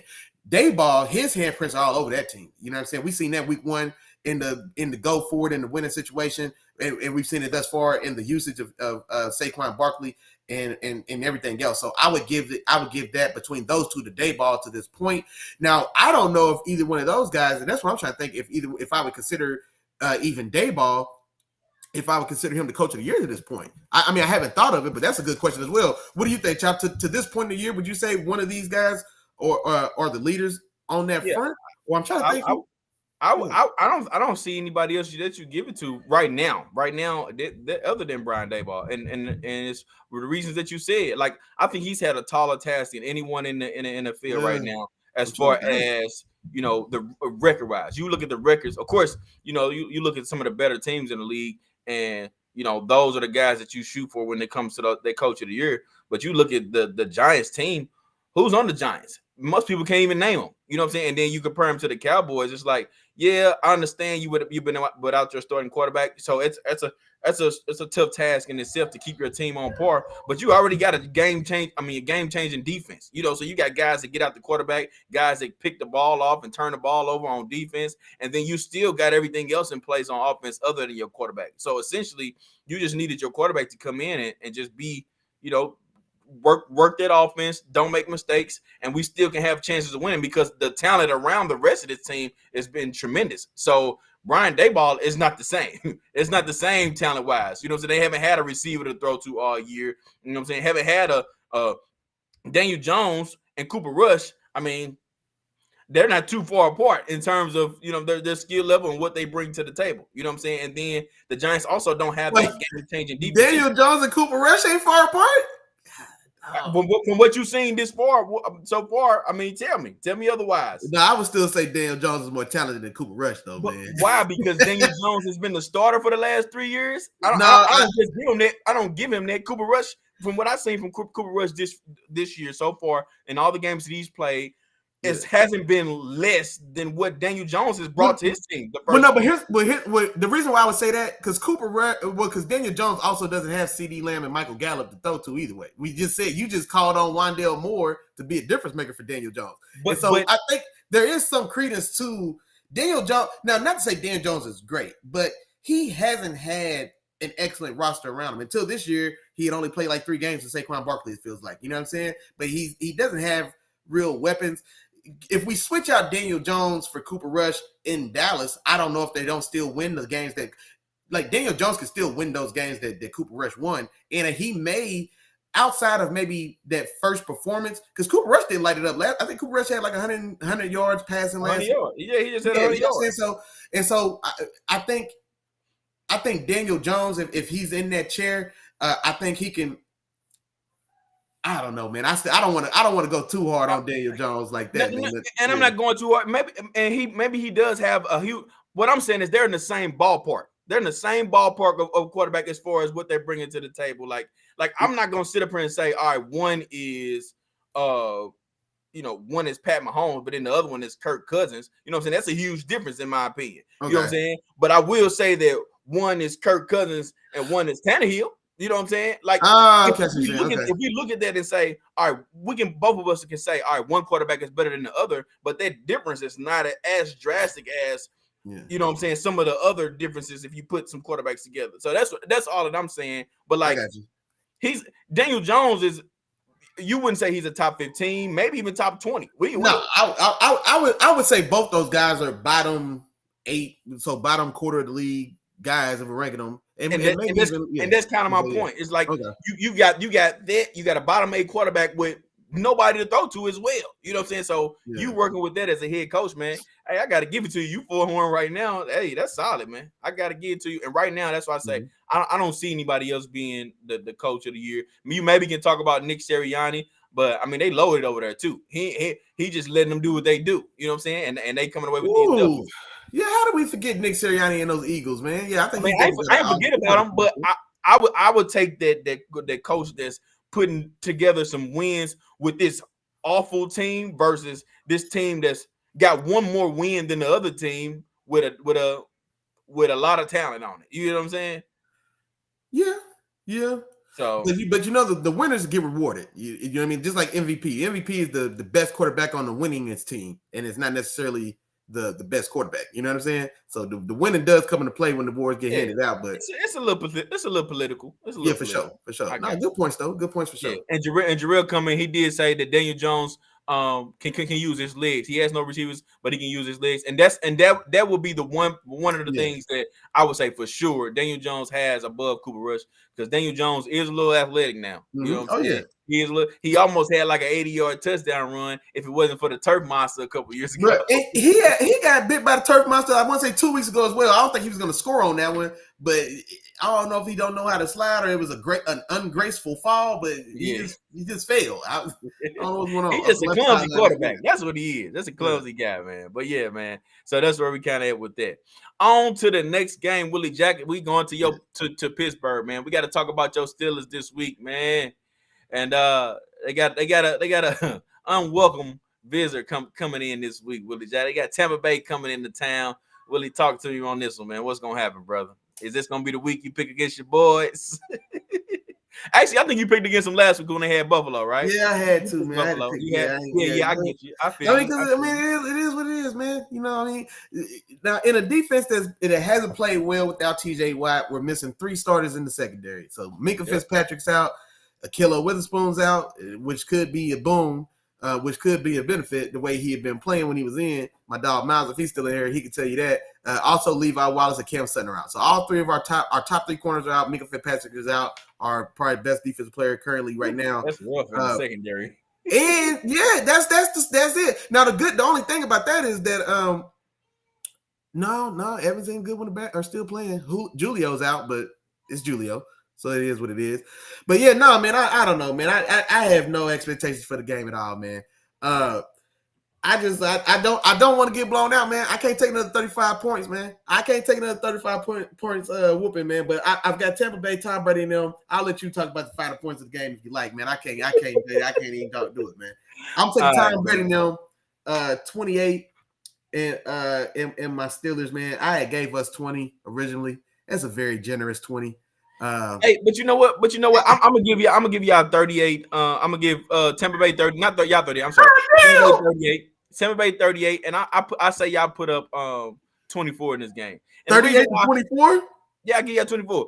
The reason why, man, I do like this Pickens combination, but also Tampa Bay is a little banged up too. So they're gonna be without, of course, Akeem Hicks. They're gonna be without Murphy Bunting. He's gonna be out. Their safety, what is his name? Logan Ryan. He's going to be out. Shaq Barrett is questionable in this game. So that defense is banged up too. They're going to be missing a lot of their key pieces. And I think that can be enough to open up some things for this Steelers offense and Pickett to get it going a little bit in this particular game. Because one thing about Pickett that I've noticed, man, he's not shy about pushing that ball down the field. That's one thing. He'll stand in there and look down the barrel too. So I feel like those receivers are good enough to make some plays on the ball, man. You continue to push that ball down the field. You know what I'm saying? He didn't throw for over 300 yards against the Bills defense last week for nothing. You know what I'm saying? He do for 350. So I expect him to still go in here and really push that ball down the field. And I expect him to get some points out of this one. But I think it's just going to be too much. Tampa Bay is going to be working that offense. And you guys are a little bit more banged up in that secondary than the Tampa Bay Bucks are. And I think Tampa Bay is starting to find their way a little bit. They're starting to find their way a little bit. So I expect them to perform pretty well. And that's why I got Chris Godwin. Chris Godwin is my performer of the week this week, man. I got him going for about 10 catches, about 120 yards, and I give him 2 touchdowns, man. He's my performer of the week. I got him getting busy over the middle of the field today. Without everybody in y'all secondary, man, and him being Tom Brady's favorite target, I expect him to come and get to business. And this is one of those games where it's like, Tampa Bay, they haven't been operating, at their highest level on offense. And whenever that's the case, even going back to the Patriots days when Tom Brady was with the Patriots, Tom Brady likes to stay on the field because even when they start to score points early and it starts to look like a blowout, you think that they want to run the ball and start to run some clock. No, Tom Brady likes to keep attacking. He likes to keep pushing. And Tom wants to step on your throat for sure. Yeah, he wants to step on your throat, but then also he wants to work on things that they need to work on so that they continue to build that chemistry for the long haul, for later in the season. So I feel like they get up early. Man, you talking about my Steelers too long, man. This is painful, dog. Come on, man. I'm just breaking down Tom Brady in that game, man. That's my fault, Willie. Yeah, I'm sorry, bro. God, we got to us up for $120 and 2 times, man. Look, you just told me that Tom gonna run it up on us on purpose. Tom gonna stay in and run it up on y'all because they got stuff to work on. So they gonna get these extra practice reps in. Come on, dog. Come on, man. Why you gotta do me like that, man? Y'all just go and didn't nobody say nothing in the chat. Y'all just go sit there and just listen to Chop tell me how that Tom Brady will get live practice reps on TV against my Steelers so they can iron out these little problems they've been having so they can finish out the rest of the season. Come on, dog. I just highlighted Miles' comment. He said Najee at full health. Yeah, Najee hasn't looked great. He was injured in preseason because he didn't practice or play much in our whole preseason, and they think he had fractured a bone in his foot, so he'd been having like a steel plate in his shoe. Now this stuff is just being released, so now I guess the foot is fully healed, and so now they've removed like the steel. He was basically trying to play in steel toe boots, or like you know what I mean. It's how he was trying to play and run, and he was unsuccessful. So hopefully we get to see something from Najee because Najee hasn't looked great at all. This is the Najee, and I should say this now. This is the Najee that I was afraid of when he was coming into the league last year because I think he was Chop's number 1 guy and he was my number 2 guy because I like Devontae Williams. But this is the Najee we're seeing now. This is the guy I was worried that he would be in the league now because he's got size, he's got wiggle, but he's not really an explosive athlete. You know what I'm saying? And these are the things that we've kind of seen now. And also another thing is what he just hadn't played with. His pass protection has been slipping, and honestly, his vision hasn't been great. But man, all that to say, man, you gotta give my dogs a break, man. I can't believe you just told folks on live TV Tom Brady gonna have a 7-on-7 session on live TV against my dogs so he can get himself right for the rest of the season. Hey, golly. Hey, and I ain't gonna even read the comments, bro. I'm just gonna go on to the next game, bro. I ain't gonna even read the comments. I'm just gonna go on to the next game, so we ain't gotta worry about that no more, man. Look and see, we can share it together, man. The next game, man, we going to Los Angeles, man, where the Rams are hosting the Carolina Panthers in this particular game, man. My team ain't been playing as well either, so hey, I'm a little worried too, Willie Jack. So I'm in the boat with you, man. We ain't been playing like a good team, man. So hey. Needless to say, though, I am gonna pick the Rams. Like your game, I'm gonna pick my team because I still think we got a really good chance in this game, especially with the way that this Carolina Panthers offenses look. Now they are not starting Baker Mayfield. Baker Mayfield is not going to be the starter today. It's going to be P.J. Walker. He's going to be starting, and during the time that he has when he started games, man, he struggled, man. He's throwing about eight interceptions in his starts, so it is not going to look too good for that Panthers offense. Now, for that Panthers defense against the Rams offense, the Panthers may have some cooking there with the way that the Rams offense has been looking the last few weeks. Our offensive line has looked terrible. Our run game has looked terrible. Passing game looked terrible. I don't know what's going to happen in this particular game. I don't know what's going to happen. Cooper Kupp has looked really good. You know what I'm saying? So I was saying put the cup down, but if that's going to be our only chance to win, pick it back up. Go with your know, boy. They tell you go with what you know.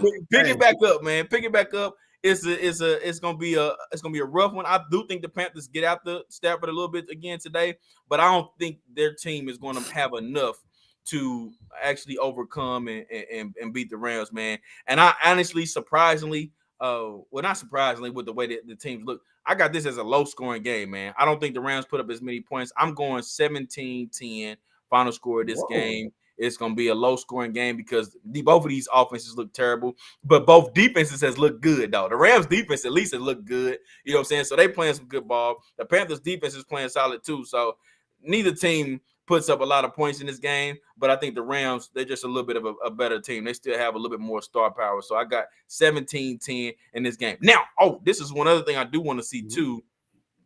I want to see if they're going to try to find ways. And I haven't seen really many teams do this just yet. Try to find somebody to follow Cup. And probably because he moves around so much, it's hard to have a guy actually follow him. But at least kind of line up on his side in case he doesn't go to motion. I want to see J.C. Horn. J.C. Horn is playing some really, really good ball this year, Willie Jack. I know that was your boy coming out. He was your number one corner a couple years ago. He got injured last year. But this year, man, he's showing that, hey, he was a good draft pick. You know what I'm saying? And right now, he's looking like a top 10 corner in this league. You know what I'm saying? If you look at a lot of those guys. And he's actually doing a little bit of following, man. So I want to see what he looks like, see if he gets a chance to follow Cup, man, and see his impact on this game. Because I am a fan of defensive back play and certain players. And I want to see what he does. But overall, like I said before, I got the Rams winning this one 17-10.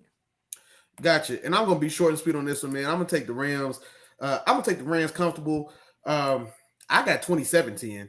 I don't think that the Panthers defense gives you guys more trouble. Well, and here's the thing about it. And so this Panthers defense, it makes me think a little bit, or in this example I'm about to say, it's kind of like the Steelers defense, where we could play tough for the first quarter, the first half even, but when the offense is consistently going 3 and out and the snap count starts to get high, these things, after a while, the dam breaks and then things get out of hand. And that's how I think. CMU. You damn right. You damn right. You so right. Hey, that was the story of me and Chop's college career, dog. Hey, man, defense out there. Man, Miles in here. Miles knew what was up. Hey, Miles in this thing. Our dog Time in the building. They know what's going on, man. Defense is doing what we can do, dog. Like, come on, man. It's been 40 snaps and we ain't in halftime yet, dog. What you want us to do, man? What can we do? What more do you want from me, man? And that's how I think this is gonna go, man. So I think like Chop said, the defenses for both these teams have probably been the stronger suits for the most part. We would probably say. And so yeah, I think while they may stick around and give up and fight the good fight early on, and then like I say after a while, man. Once that well runs dry in the damn burst, man, I think then LA and it being at home, they stretch it out, and I got a 27-10 the Rams handling their business. Got you. And Brother Red comes in, man. He says, why don't we let the rookie come in and do his thing, in terms of this particular game and let him learn on the job. So I'm looking at their depth chart. He's not even on their depth chart, Brother Red. You know what I'm saying? It's Baker Mayfield, P.J. Walker, Sam Darnold, and Darnold, and Jacob Eason. Jacob Eason, who was a quarterback who got drafted out of Washington, wasn't it? He was Washington about 4 or 5 years ago, I want to say. Yeah, he was drafted, but then by the Colts. Yeah, but he was with the Colts. So now it looks like he's on the depth chart of the Carolina Panthers. So I think he was talking about was it Sam Howell? No, Matt Corral. Matt Corral got drafted by the Panthers, but he didn't. He looked awful in preseason and in camp. But I think he might have got injured though. I can find out. Yeah, check it out. I think because I know the reports where he looked very.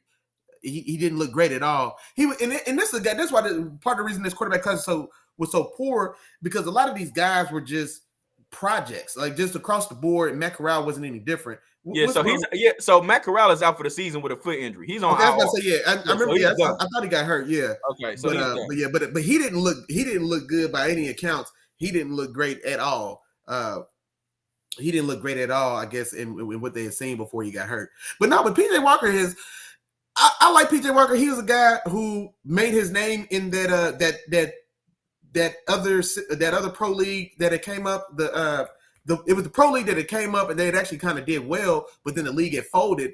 But from that league, a dozen or more guys got on NFL rosters from that. Which one was that, bro? Not XFL. Just 2 years ago, PJ Walker, I think, was the MVP of that league and won the championship for one of those up and coming leagues before it folded. And then when he came over to, I think, did he play in Washington with Ron Rivera? No, maybe it was Carolina the whole time. He's been here. He's been in Carolina. That's Carolina the whole time. Okay, yeah. I thought he had got some precedent action before, and I thought he had a decent showing in one of his games. He's not gonna be a. You know what? I think Chop was pulling for that guy when he was he came over for that other league, because it was XFL. It was the XFL. He was with the Houston Roughnecks, and it was the X in the XFL in 2020. Okay, yeah. And so he's a guy, man, who y'all know Chop, man, likes to pull for these stray dogs, man. These stray dogs and cats, man. Tyler Heineke, PJ Washington. Chop got a soft spot for these guys. You know what I'm saying? So he was pulling for him, and he had a decent showing or so. So he could play competent ball, but he's just limited and capped by what he is. But no, I hope for his sake he has a good showing. I want those type of guys to have careers, man. I hate that there's not more PJ Washingtons in this league. Like, I hate that Jim Sorgi is a guy that could back up Peyton Manning and get 15 years of NFL checks, but we don't have 15-year-old black backup quarterbacks, bro. We just don't. We've got Tyrod. Tyrod and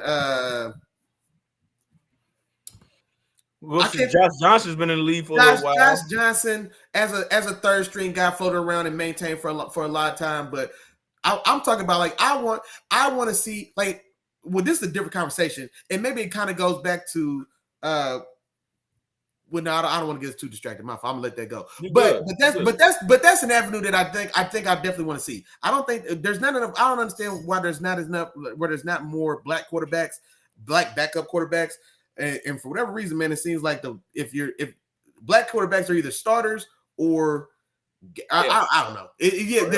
There's not enough. So, like, guys like, man, Cam Newton. I didn't want to talk about Cam again. I already jumped on Cam earlier, but, like, why is Cam not being afforded the same opportunity like Joe Flacco? You know what I'm saying? Like, Joe Flacco still on the roster, cashing the check. He got to step in and start. I mean, it wasn't part of the plan, but yeah, just like that, just like you had said. You know what I'm saying? So Cam is a guy who's kind of going to be whittled out of the league, it looks like. And then, but with 38-year-old Joe Flacco still around here, or 38-year-old Matt Ryan, or you know what I'm saying? Like, I want to see longevity in black quarterbacks as well, and not necessarily as a starter, but just maintained on the roster. You know what I'm saying? Like, we just don't see that outside of like a specific couple guys, Tyrod namely, and then I guess we can say Josh Johnson to a lesser extent because he does have the years accredited, but yeah, man. So and you know what, man? I just lost the guy I was just going to say now who's actually – Jacoby Brissett. So Jacoby Brissett looks like maybe he's going to be a guy that can do that, a guy that's going to be able to be a long-term established backup. Like, I want to see a black Ryan Fitzpatrick. You know what I'm saying? Like, I want to see a guy that gets to have a 20-year career and started like 20 games in the – you know what I'm saying? Like, I want to see more of that. You know what I mean? It's just there's just not enough color in those rooms. For sure. Because don't tell me a team that carries three quarterbacks – and not to say that it's mandatory to have a black one be in that room, but there's just not enough just across the league. There's just not enough. There's 10 like known or established named black quarterbacks in the league, and I think 8 of them are starters. You know what I'm saying? Like, there's just like, how come we're either starters or not on the roster? You know what I'm saying? Like, I don't know. That's a different conversation, man. I got you. Hey, there we go. There we go. Hey, and shout out to the Mo, man. Shout out to Mizzou. Exactly. Where's our Chase Daniels? Where's the black Chase Daniels? You know what I'm saying? Like, yeah, that's what I want. I want us to have some of that as well. Well, J.K. Easton went to Georgia. Oh no, he did go to Georgia, then transferred to Washington. Yeah, there you transferred. go. Yeah. I remember coming in. I think Chop. Did you like him coming in? Yeah, I did. He was one of my favorites coming out, man. I like you did like him coming in. He had a big arm. Yeah, he had a big arm. Yeah, for sure. he just didn't pan out. Of course, he didn't pan out. There we go, Gino. That's who I was trying to think of. Man, I couldn't think of my dog's name. Yeah, so there we go, Gino. But yeah, more of these exactly. Gino, the trajectory of Gino came in. He was a starter. It didn't pan out. He was an unknown backup. People forgot he was on the backup in Seattle for 6 years. But then still got to hang around. And then he got that Joe Flacco experience. He's having his Joe Flacco moment right now. It's sustained, just like we're talking about, or he's having like a Ryan Fitzpatrick style resurgence. Or yeah, so more of those. I think that's been a trend of Seattle too, man. Before they had Tavares Jackson. Yeah, exactly. There we go. Yeah, exactly. So shout out to Pete. Yeah, shout out to Pete. Shout out to Pete. On to the next game, Willie Jack. We got a divisional matchup, man. Arizona goes to Seattle to take on the Hawks. Willie Jack, I know this is a tough one for you, man. I want to see if you get spicy here. What's up, man? Who you got in this one? Arizona, and you know what? This was a tough one to call because Seattle's defense is terrible. Excuse me. And I think Kyler can have a day against Seattle's defense. You know what I'm saying? Because that defense has been in trouble or in shambles for years now. But still the same thing. And then Gino, man, I think this is what I was gonna say. So both these defenses I'm not overly impressed with. Now Arizona's defense is definitely more aggressive. So they blitz a lot. They play. They're a heavy man blitz team, and so I think they can that could give. I think they have a chance to get home or make it difficult for Gino in doing that. Now the Seattle's offensive line, even to have two rookies at bookends at tackles, but they've been playing decent. You know what I mean? Or they've held or showed themselves well considering. Who was the kid, man? Well, now I can't think of their names, but anywho, but I think that both defenses are going to be susceptible to being lit up by either team's offense. But you already know where I'm going, man. I already told y'all, man. He didn't write back, Chop. Come on, man. I told y'all I wasn't going to disrespect my dog Gino Manning no more. Give me Big Gino. Give me Big Gino at the crib against the divisional opponent. I'm not gonna lie. I think this could sneaky be a high scoring game. I really do. I've got Gino and them boys at the crib, 31-27. I think this could be a little bit of a shootout, bro. I'm not gonna lie to you. I don't know. I think this actually could be a more exciting game to watch than maybe it sounds on paper. If assuming that Gino is able to keep that offense kind of moving. But yeah, I think this could be a sneaky exciting game, man. I'll take a Big Gino, man. 31-27 at the crib. The boy didn't write back, man, and we ain't gonna stop rocking with him. All right, Willie Jack. Well, I'm gonna go same score actually. Same score, different team. Same score, different team. I'm going Arizona as coming out on top in this one, and the reason why is because of Kyler Murray. You know what I mean? Kyler Murray. This team is hard to figure out, man. Week by week, this team is hard to figure out. You don't know which team is going to show up. You don't know if their offense is going to be consistent. You don't know if they're going to be efficient. You don't know what's going to happen with this particular team. One thing you do know, though, is Kyler Murray is going to do whatever he can to try to get this team to a W. You know what I'm saying? On the other side, well, not on the other side of that, but also in the receiver room, man. We talked about it. I mean, you joked about it earlier this year about, Hollywood Brown going over to Arizona, and him wanting to eat off of a different plate. Well, he's eating well. You know what I'm saying? He's definitely getting fed over there. And I think that he's been a really good addition to this offense to help at least keep them in contention while they are, without DeAndre Hopkins. And I think he could be a good side piece of DeAndre Hop when Hop comes back. But everything else, man, it's just a little rough. It's a little rough, and it's just not consistent. On the other hand, Seattle, man, led by Gino, as my dog. Big Gino, let's go, man. Led by Gino, man. It's been playing some feisty ball. Now they've had inconsistent games too, but Gino has been playing some good ball, getting the ball to DK and Tyler Lockett. Man, he hit Tyler Lockett on a few good passes last week. Man, he's been playing really well. Right now, on the spot, you tell me right now 5 quarterbacks that have played better than Geno Smith this season.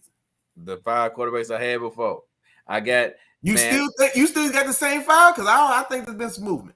I think Geno is. But I'm thinking it has been moving, but though I would still take those 5 that I name above them: Patrick Mahomes, Josh Allen, those who said Lamar Jackson. I'll take Jalen Hurts. I'll take Herbert. I'll take Goff still. You know what I'm saying? I'll take all those guys still over Geno. Goff had one bad game, man. He did, but I don't think Hurts has been special the last 2-3 weeks. The last 2 weeks for sure. I don't think Hurts has been special the last 2 weeks. Goff was ugly. Yeah, you're right. You're right. And here's the thing too: that Herbert hasn't been terrible, but outside, and I'm just talking about how they perform just themselves, not overall talent and ability, not skill, not overall, just that quarterback to quarterback. I think I wouldn't be mad if somebody told me that Geno was sitting around 5-6 right now, just on the strength of his play alone. Because Herbert hasn't been bad, but he hasn't been what we want him to be either. He still hasn't he's still got another step that he can get to. I always feel like he just leaves me wanting something just a little more. Like, I want you to step into big. That's why he's little Josh. I feel like I want you to be Josh. Like, just do it, dog. Just step into it. But you still little Josh, Justin Herbert. But nah, man. But I just wanted to give a shout out. Geno, man, need a shout out, man. Geno has a very good argument, to say that he's playing somewhere around 4, 5, 6 as a quarterback in the league right now, just from how he's performed this season, bro. I didn't want to get a man his flowers. Well, there you go. You gave him his flowers. Now let's time to move on. No, my final score. I said 31-27. 31-27. 31-27 years. Final score of that game. So there we good. A couple comments in here. I know you highlighted one. Brother Red said Cliff Kingsbury is not a good NFL head coach. Got to go. I'm with you on that. We already been on this head. Yeah, we already been on I'm with you. We've already talked about that one, but it's just a matter of the talent of that team, man, has been holding that team together, for Cliff Kingsbury. It's making him look good. Yeah, it's time for him to move on. He's a college coach. That's just what it is, man. Some guys don't cut it. He wasn't an exceptional one of those either, though. That's the thing about it. He wasn't an exceptional college coach either. For sure, man. So that's where we at. And Jarrell laughed at me and called him a side piece, man. But either way, let's move to the Monday night game, man. The Monday night game where we got a divisional matchup. Denver goes to Los Angeles to take on the Chargers. And I'm going to keep it going, man. Hey, I've been bold all day, man, and I'm going to keep it going. You know what I'm saying? I'm going Denver. I don't care what I saw. I don't care what I saw last week and that horrific offense and the way that team looked, man. I'm going with Denver. It's just my gut feeling. That's what I got for y'all today. It's just my gut. I feel like I still got enough respect for Russ, man. I got enough respect for Russ to say, hey, Russ, I think you can do it, bro. I think you're going to pull it out. I think you're going to dig deep and you're going to find something going on. And I think you're going to get it going. And that's what I believe.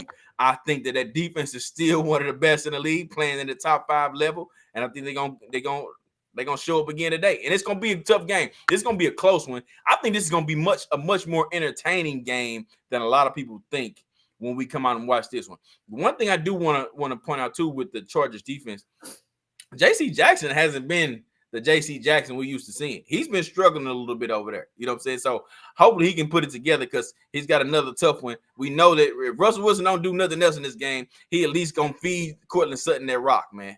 He going to feed Cortland Sutton that rock, and he's going to have a day, man. So I'm going Denver in this game, man. Very entertaining game, 27-24 final score, man. McManus game-winning field goal. Let's go. 27-24.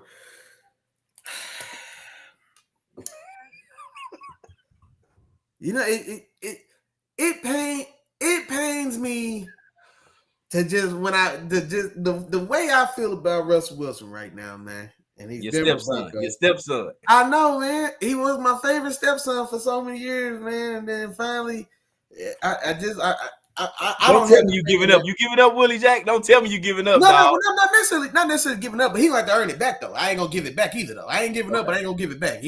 I'm still waiting for him to show me that all my years of dedicated and loyal support it's been appreciated. So he needs to earn it back, man. But so I'm still waiting to see him show up. Javonte, of course, being out. Melvin Gordon can't hold on to the football. Who's running the ball today in Denver, for one? Now, the Denver's defense has been the highlight of the team for sure. Patrick Surtain is balling. That defensive unit is as a whole, they've been playing pretty well. And I think that's going to be the key in this. I think Denver's defense keeps this game tight. But I can't trust Denver to make the plays in winning time. I can't trust Denver to let them onions hang, man. That's like my dog Chop told y'all. I can't trust Denver to do that. And I think that to your point, excuse me, J.C. Jackson hasn't been, I guess, the guy they brought over. When you bring over a guy with the bag you brought him, I think it's like $84 million. You know what I mean? They wanted to get Stephon Gilmore. You know what I mean? When Stephon Gilmore went over to the Patriots and then came in and gave you 2 or 3 All-Pros and a Defensive Player of the Year, they thought they were making that style of move. Thus far, it hasn't turned out that way. Now, he was injured a little bit and he was banged up. And etc. But it hasn't been exactly that way. Also, that defense is also missing Nick Bosa, who's going to be out for a few weeks now. But I say all that to say I'm still taking the Chargers at home because, like I said, I can't trust Denver to drop the onions in the big moments. And so I'm going to take Lil Josh and them boys 23-19. Their offense still hasn't looked great as well since the absence of Keenan Allen. Austin Eckler had a very big week. I think what it was, just last week. But that's a one-off performance to this point because he had been invisible until that game last week in Cleveland. And so now, does he build on that? Does he get himself going? Do they build on that and get him going and get him more involved and turn more to him since they don't have Keenan to be the guy that's kind of the gas in that car? So I mean, that's yet to be seen. But I do know when the big moment does come, I know Justin Herbert and those guys, they'll at least fire their gun. You know what I mean? So that's one thing that like a coach used to tell us: don't sit still. For right, wrong, or other, you got to shoot the gun though. You got to do something, and they'll at least take a shot. Now it may be the shot that cost them the game, but it could be the one that wins it. Denver on the other side, they're not gonna take the shot. You gotta have $250 million quarterback, and you'll kick a 70-yard field goal on 4th and 2 instead of letting him pull up. So I'm not gonna forgive them for that until, like I said, they're gonna have to come back and earn it for me the hard way. So I'm gonna take the Chargers at home 23-19. All right. There we go. There you go, man. There you have it for a lot of our games, man. But we got 2 left. And you know what that means. These last 2 gotta be games of the week. Willie, talk to me, man. No game of the week this week, man. What's up? Come on, man. Y'all stop, man. Y'all knew what this game of the week was, man. There's one game that matters this week, man. Big Josh and everybody else, man. I keep trying to tell y'all, man. And this is the game, man. Finally, this is the game. Big Josh's revenge. That's what we should call it this weekend. This is Big Josh's revenge. He's going back to Kansas City. He's going back with a vengeance. Man, you know what? Y'all lucky I already gave Lamar my player of the week because Big Josh going to smack Patty and them boys at the crib on national television. 31-28, man. So, okay, now I shouldn't have said smack. I still think it's going to be a competitive game. I'm not going to lie. A part of me wanted to go a little wider spread than that because I think Buffalo's defense, especially with this addition of Von Miller, has been fantastic. And the way they play defense is the way that's generally best to play against Patrick Mahomes, where you only commit 4 guys to the rush and everybody else is in coverage. And so, but now the difference being this year versus in the playoffs, now they have a legitimate pass rush though, because they've always wanted to play that style of defense where they don't necessarily want to have to blitz or commit additional guys from the coverage to the rush. And so now, with Von being over there and playing as well as he is, I think they can really go in there and get that done and make it a little difficult for Patty and those boys. And they just don't. Patty and those boys are still winning, and they're still winning. But I don't feel like they're dominant because they still. Patty's greatness being the sum being greater than their individual parts. But I think in a game like this, I think you do need star power. You do need. This is the game where I think we finally see that they miss Tyreek. That's what I'm trying to say. I think to this point we haven't really seen that yet because it hasn't been brought out of him. But now he got another one of those ones coming. You know what I'm saying? He's just not the only shark in this pool this week. Most times when Patty's in the game, when Patty shows up somewhere, he's the only shark in the water. That's not today. It's him and Big Josh today. And so now he needs he needs that guy. I think this is the one where we see that he misses Tyreek. But I still do think they compete. You're not just going to go in and walk all over Andy or Patty for that sake. But I am taking my dog Big Josh 31-28 in what should be a very entertaining game for sure. Yeah, and I got Buffalo in this game too, Willie Jack, and it's for a lot of the reasons that you said. I think the defense is the bigger the difference in this game. I think that it's going to be harder for Pat Mahomes to find some receivers with some separation. So I think that's going to be a part of this game. And then the Chiefs defense, man. The Chiefs defense is not one of those defenses that you fear, that you worry about going into these specific games. And Josh Allen, man, the way that he's playing right now is going to continue to put some points up, man. It's going to continue to put some points up. It's going to continue to do his thing. And I expect Buffalo to come in and win this game without. It's not going to be as much fight, as people think. This is on paper a game of the week, but it's not going to necessarily feel like that. You know what I'm saying? You're going to go into the game with the excitement, but it ain't going to be the same excitement throughout the game. You're not going to get that 13-second overtime game that we got last year in the playoffs. You know what I'm saying? That's not what we're going to get. We're going to get a game where Buffalo is going to come out and show that they are the better team as of right now, and they're going to come out and they're going to do what they're supposed to do, which is why I got the final score of this game being 35-24, my final score of this one. So it's not going to be a game where we feel like Kansas City has been in control. You know what I'm saying? Buffalo, I think, will be in control the majority of this game. And I just think that's just what it's going to be in this particular, man. The way the matchup looks, I don't see things are going to be a little bit tougher for Patty Mahomes, man. Expect Von Miller to come out and have a solid day today. So. No, for sure. And I like your score. I was scared to call it that bribe, bro. I was scared. I really feel like this could be a game that's at least a full touchdown or better. And at least a full touchdown or better like you. But man, I ain't gonna lie. When I put on paper that Big Josh is gonna go in Kansas City and beat Patty and Andy by more than 2 scores, I was like, man, that felt like I was being disrespectful. Miles in the comments saying I'm disrespectful to Patty and them Chiefs. It felt like y'all was gonna let me have it if I went that wide. So I'm glad you did. But yeah, I'll stick 31-28. But it wouldn't surprise me at all if it is 31-20, 31-24. I can see that as well. Is Miles a Chiefs fan or a Steelers fan? Man, hey, I'm glad you said it, dog. Man, we can revoke his card, man. Oh, fair weather ass fan. I'm glad you reminded me, dog. Because I ain't seen him say nothing about that Steelers game. But he be bagging them Chiefs. Hey, Miles announced himself as a Chiefs fan one week. Well, he came in here with a Chiefs Nation. I started to block him. I thought he was his little brother. That's when I thought it was his little brother. I'm like, oh, yeah, my dog Miles' little brother in here, man. What's going on with your big dog with the woo? Then I had to find out that was Miles. With the Chiefs Nation was your intro? Come on, man. You want a review. I tell you right now, Miles, you're on a review, big dog. Hey, I need if you both, Miles, I need that same energy when it comes to the Steelers, man. Hey, yeah, I need the same energy. You've been awful quiet, boy. I didn't know him as a Steelers fan since I know him. And I didn't know him for about 12 years. That's what I thought. I know him as a Steelers fan. Maybe he ride the one that gets hot right now. Oh, he fair weather. Yeah, he fair weather. He came back home now. I get it. He came back home now. It's all good, man. Can't the nerve of this, dog. I can't be nerve of you. What? And brother Red comes in, man. He said, so Bill's going to officially take big dog status as AFC team to beat. That's what this game is, a statement game. I think that's so. I think that's exactly what it is. That's a fact, though. You know what? This game it's going to have, to me, it has the feel of the Rams Bills first game of the season this year, where the Rams look like the team where, yeah, we coming off of a Super Bowl victory. We Super Bowl champs. We this, we that. And the Bills came in the building like we mean business. You know what I'm saying? We ain't here for all the jokey jokes and all the play. Not the jokey jokes. Not the jokey jokes. We ain't here for the jokey jokes. We ain't here for the jokey jokes. Y'all thought it was a game. Y'all thought this was a game. We here to win the Super Bowl this year. That's our goal. You know what I'm saying? And I think they're gonna come in as hungry as you know what I'm saying, as we expect them to be in this game. And that's why I said I feel like they come away with a W, man. They're gonna come away with it.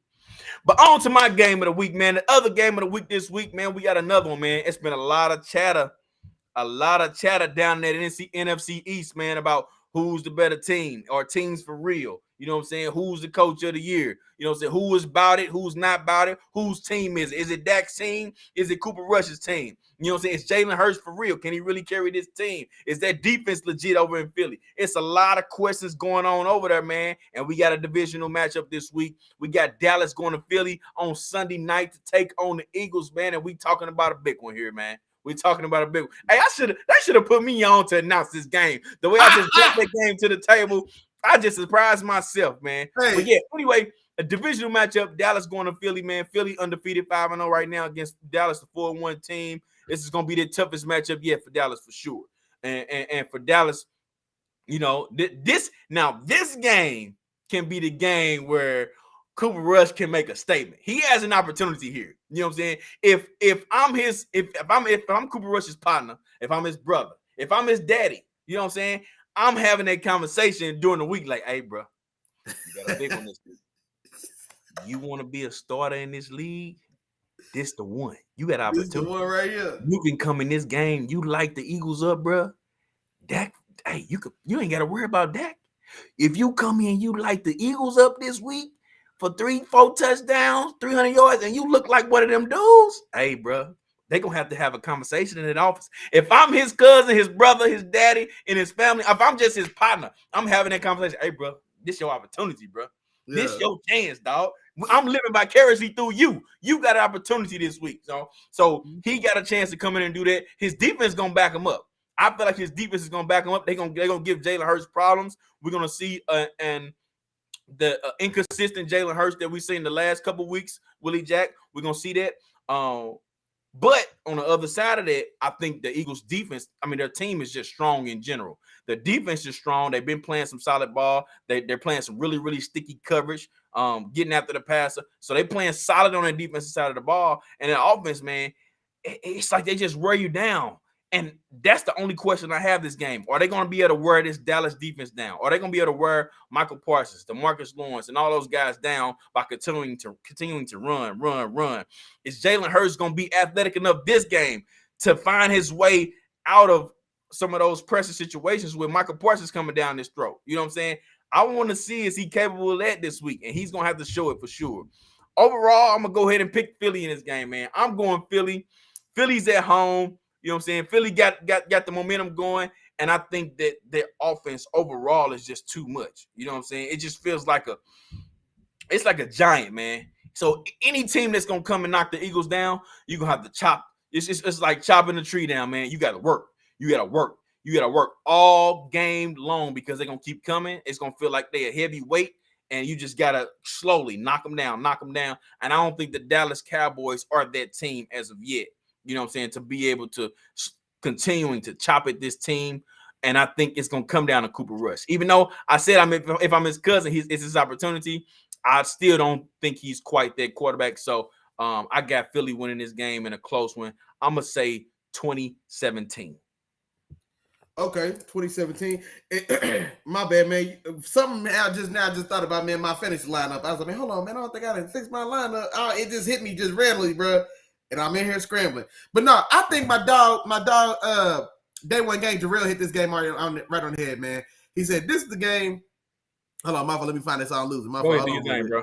Yeah, this is the game to get Dak his team back, bro. And I'm not gonna lie, and I think that's probably more closer to the truth. I think this is the game where I think that this is the game that can expose, well, not to say expose the limitations of Cooper Rush, because we know that he's limited. And then last week's 100-yard performance could be an indication of that as well. But I think this is the one where if there has been any whisperings or anything of that nature, I think this is the one that shows that he's not a big gun, man.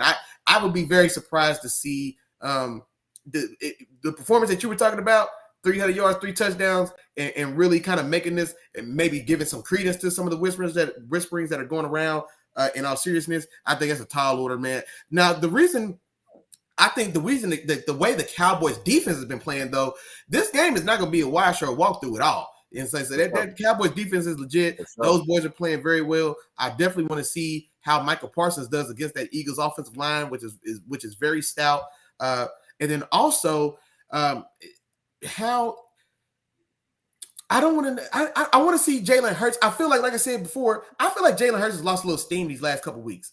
And so I want to see him now in this moment, Sunday night division rival, to really go in there and stick it to Dallas and really take it and take this division by the throat. You know what I mean? And really set it aside and submit it like, hold on, this ain't what it was.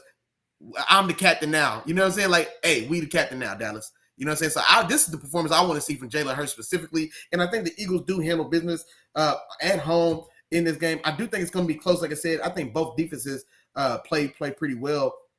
against each other. No love lost from either team, but I've got Philly and those guys hanging on and getting this done 24-20. But just like Jarrell said, I'm worried that this could be a game in which maybe just that Cooper that the bubble finally burst, like that winless streak or that winning streak, that bubble finally burst. Maybe now they come back down to earth, and I expected that to happen this today against those Eagles. Gotcha. All right, Willie Jack, I got you. Real quick, man, some breaking news before you take us out, Willie Jack. We're 3 minutes away from kickoff. Breaking news really quick. The Rams are actively trying to trade Cam Akers. Word is out that he will probably never take a snap again as a Rams running back. That just went out not too long ago. He was going to be out this game with some personal things going on, so I don't know what's going on with that, but it sounds like the Rams are done with Cam Akers, man. It's been a lot of back and forth with that. But they're actively trying to trade him, and like I said, there's chances that are high chances that he never takes a snap again as a Rams running back. Yeah, and I saw that as well. Yeah, he's out of there. And Cam Akers is a guy, man, where I thought he was. I want to say he came out of Florida State, if I remember right. Florida State. Yep. Okay, yeah, and he was solid. He was solid and came out of Florida State, but yeah, never really got going. He had the gruesome injury. I think what was that his rookie year where he got injured, messed his knee up, and then came back in the playoffs for y'all. Rookie year, yeah, I think it may have been. Yeah, I'm not sure. So yeah, or something like that. But he's dealt with a lot of adversity early in his career at the Rams, and then hasn't performed well in the limited action that he has had, or to this point in the year. And then, like I say, whatever that was going on behind the scenes, that relationship has deteriorated. Now I don't know who the hell's going to trade for him. So I guess you got to say that because you got to take a chance to see if somebody with a 7th round pick. Yeah, but I'd rather wait and just sign him in free agency. I can still save that 7. I don't think you have to give anything at all to get him. But like I said, if anything, maybe you do get a 7. But I expect this time next week he'll hit waivers, he'll clear waivers, and then we'll see where he falls. But yeah, so that that got ugly real fast. There. I tell you what though, man, and I would hate to see it, but man, Chris McCaffrey looked damn good in black and yellow, boy. Hey, he might be the piece y'all need. Real talk. But he might be, and I would love to have him over here. I would love to have him. Shoot, I ain't mad at you, but yeah, man. That's pretty much it, Willie Jack. We 1 minute into kickoff, man. Again, we appreciate y'all for joining us. Willie Jack, wrap us up, bro. Hey, man, one more, real quick, man. Jarrell Brown, man, day one game said Michael Irvin picked Philly today. Say it ain't so. Not Big Mike. I don't know if I believe it. I need to see the footage, man. But, hey, there you have it. Another one in the books, man. Week 6 is on the way, man. We about 20 seconds from kickoff. I hope y'all got them picks in, because if you didn't, hey, that's on you, my boy. So, hey, thank y'all again, man. Chop Willie in the morning. Sundays at 10. Everybody have fun, be safe, enjoy yourself, sit back, relax, tell your wife and kids, go find something to do so you can enjoy yourself, man. We appreciate all the love and support as always, man. One time, real quick for the rundown. Day one game, Jarrell was in the building. Shout out to our dog Nova to the podcast. Joseph Red, brother Red, Joseph Kenny was in the building. Our dog Miles was in the building. Tom, the whole team came through. My mom, my sister, appreciate the love as always. Greg was in the building as always. If I can squeeze one more, I'm gonna do it, but I can't. Did I say my dog Tom? I think I did. Hey, if I forgot to say your name one more time, charge to my head, man. Don't charge to my heart. You know we was thinking about you. Hey, we will be back Wednesdays at 7 o'clock, man. Until then, y'all have fun and be safe. Peace.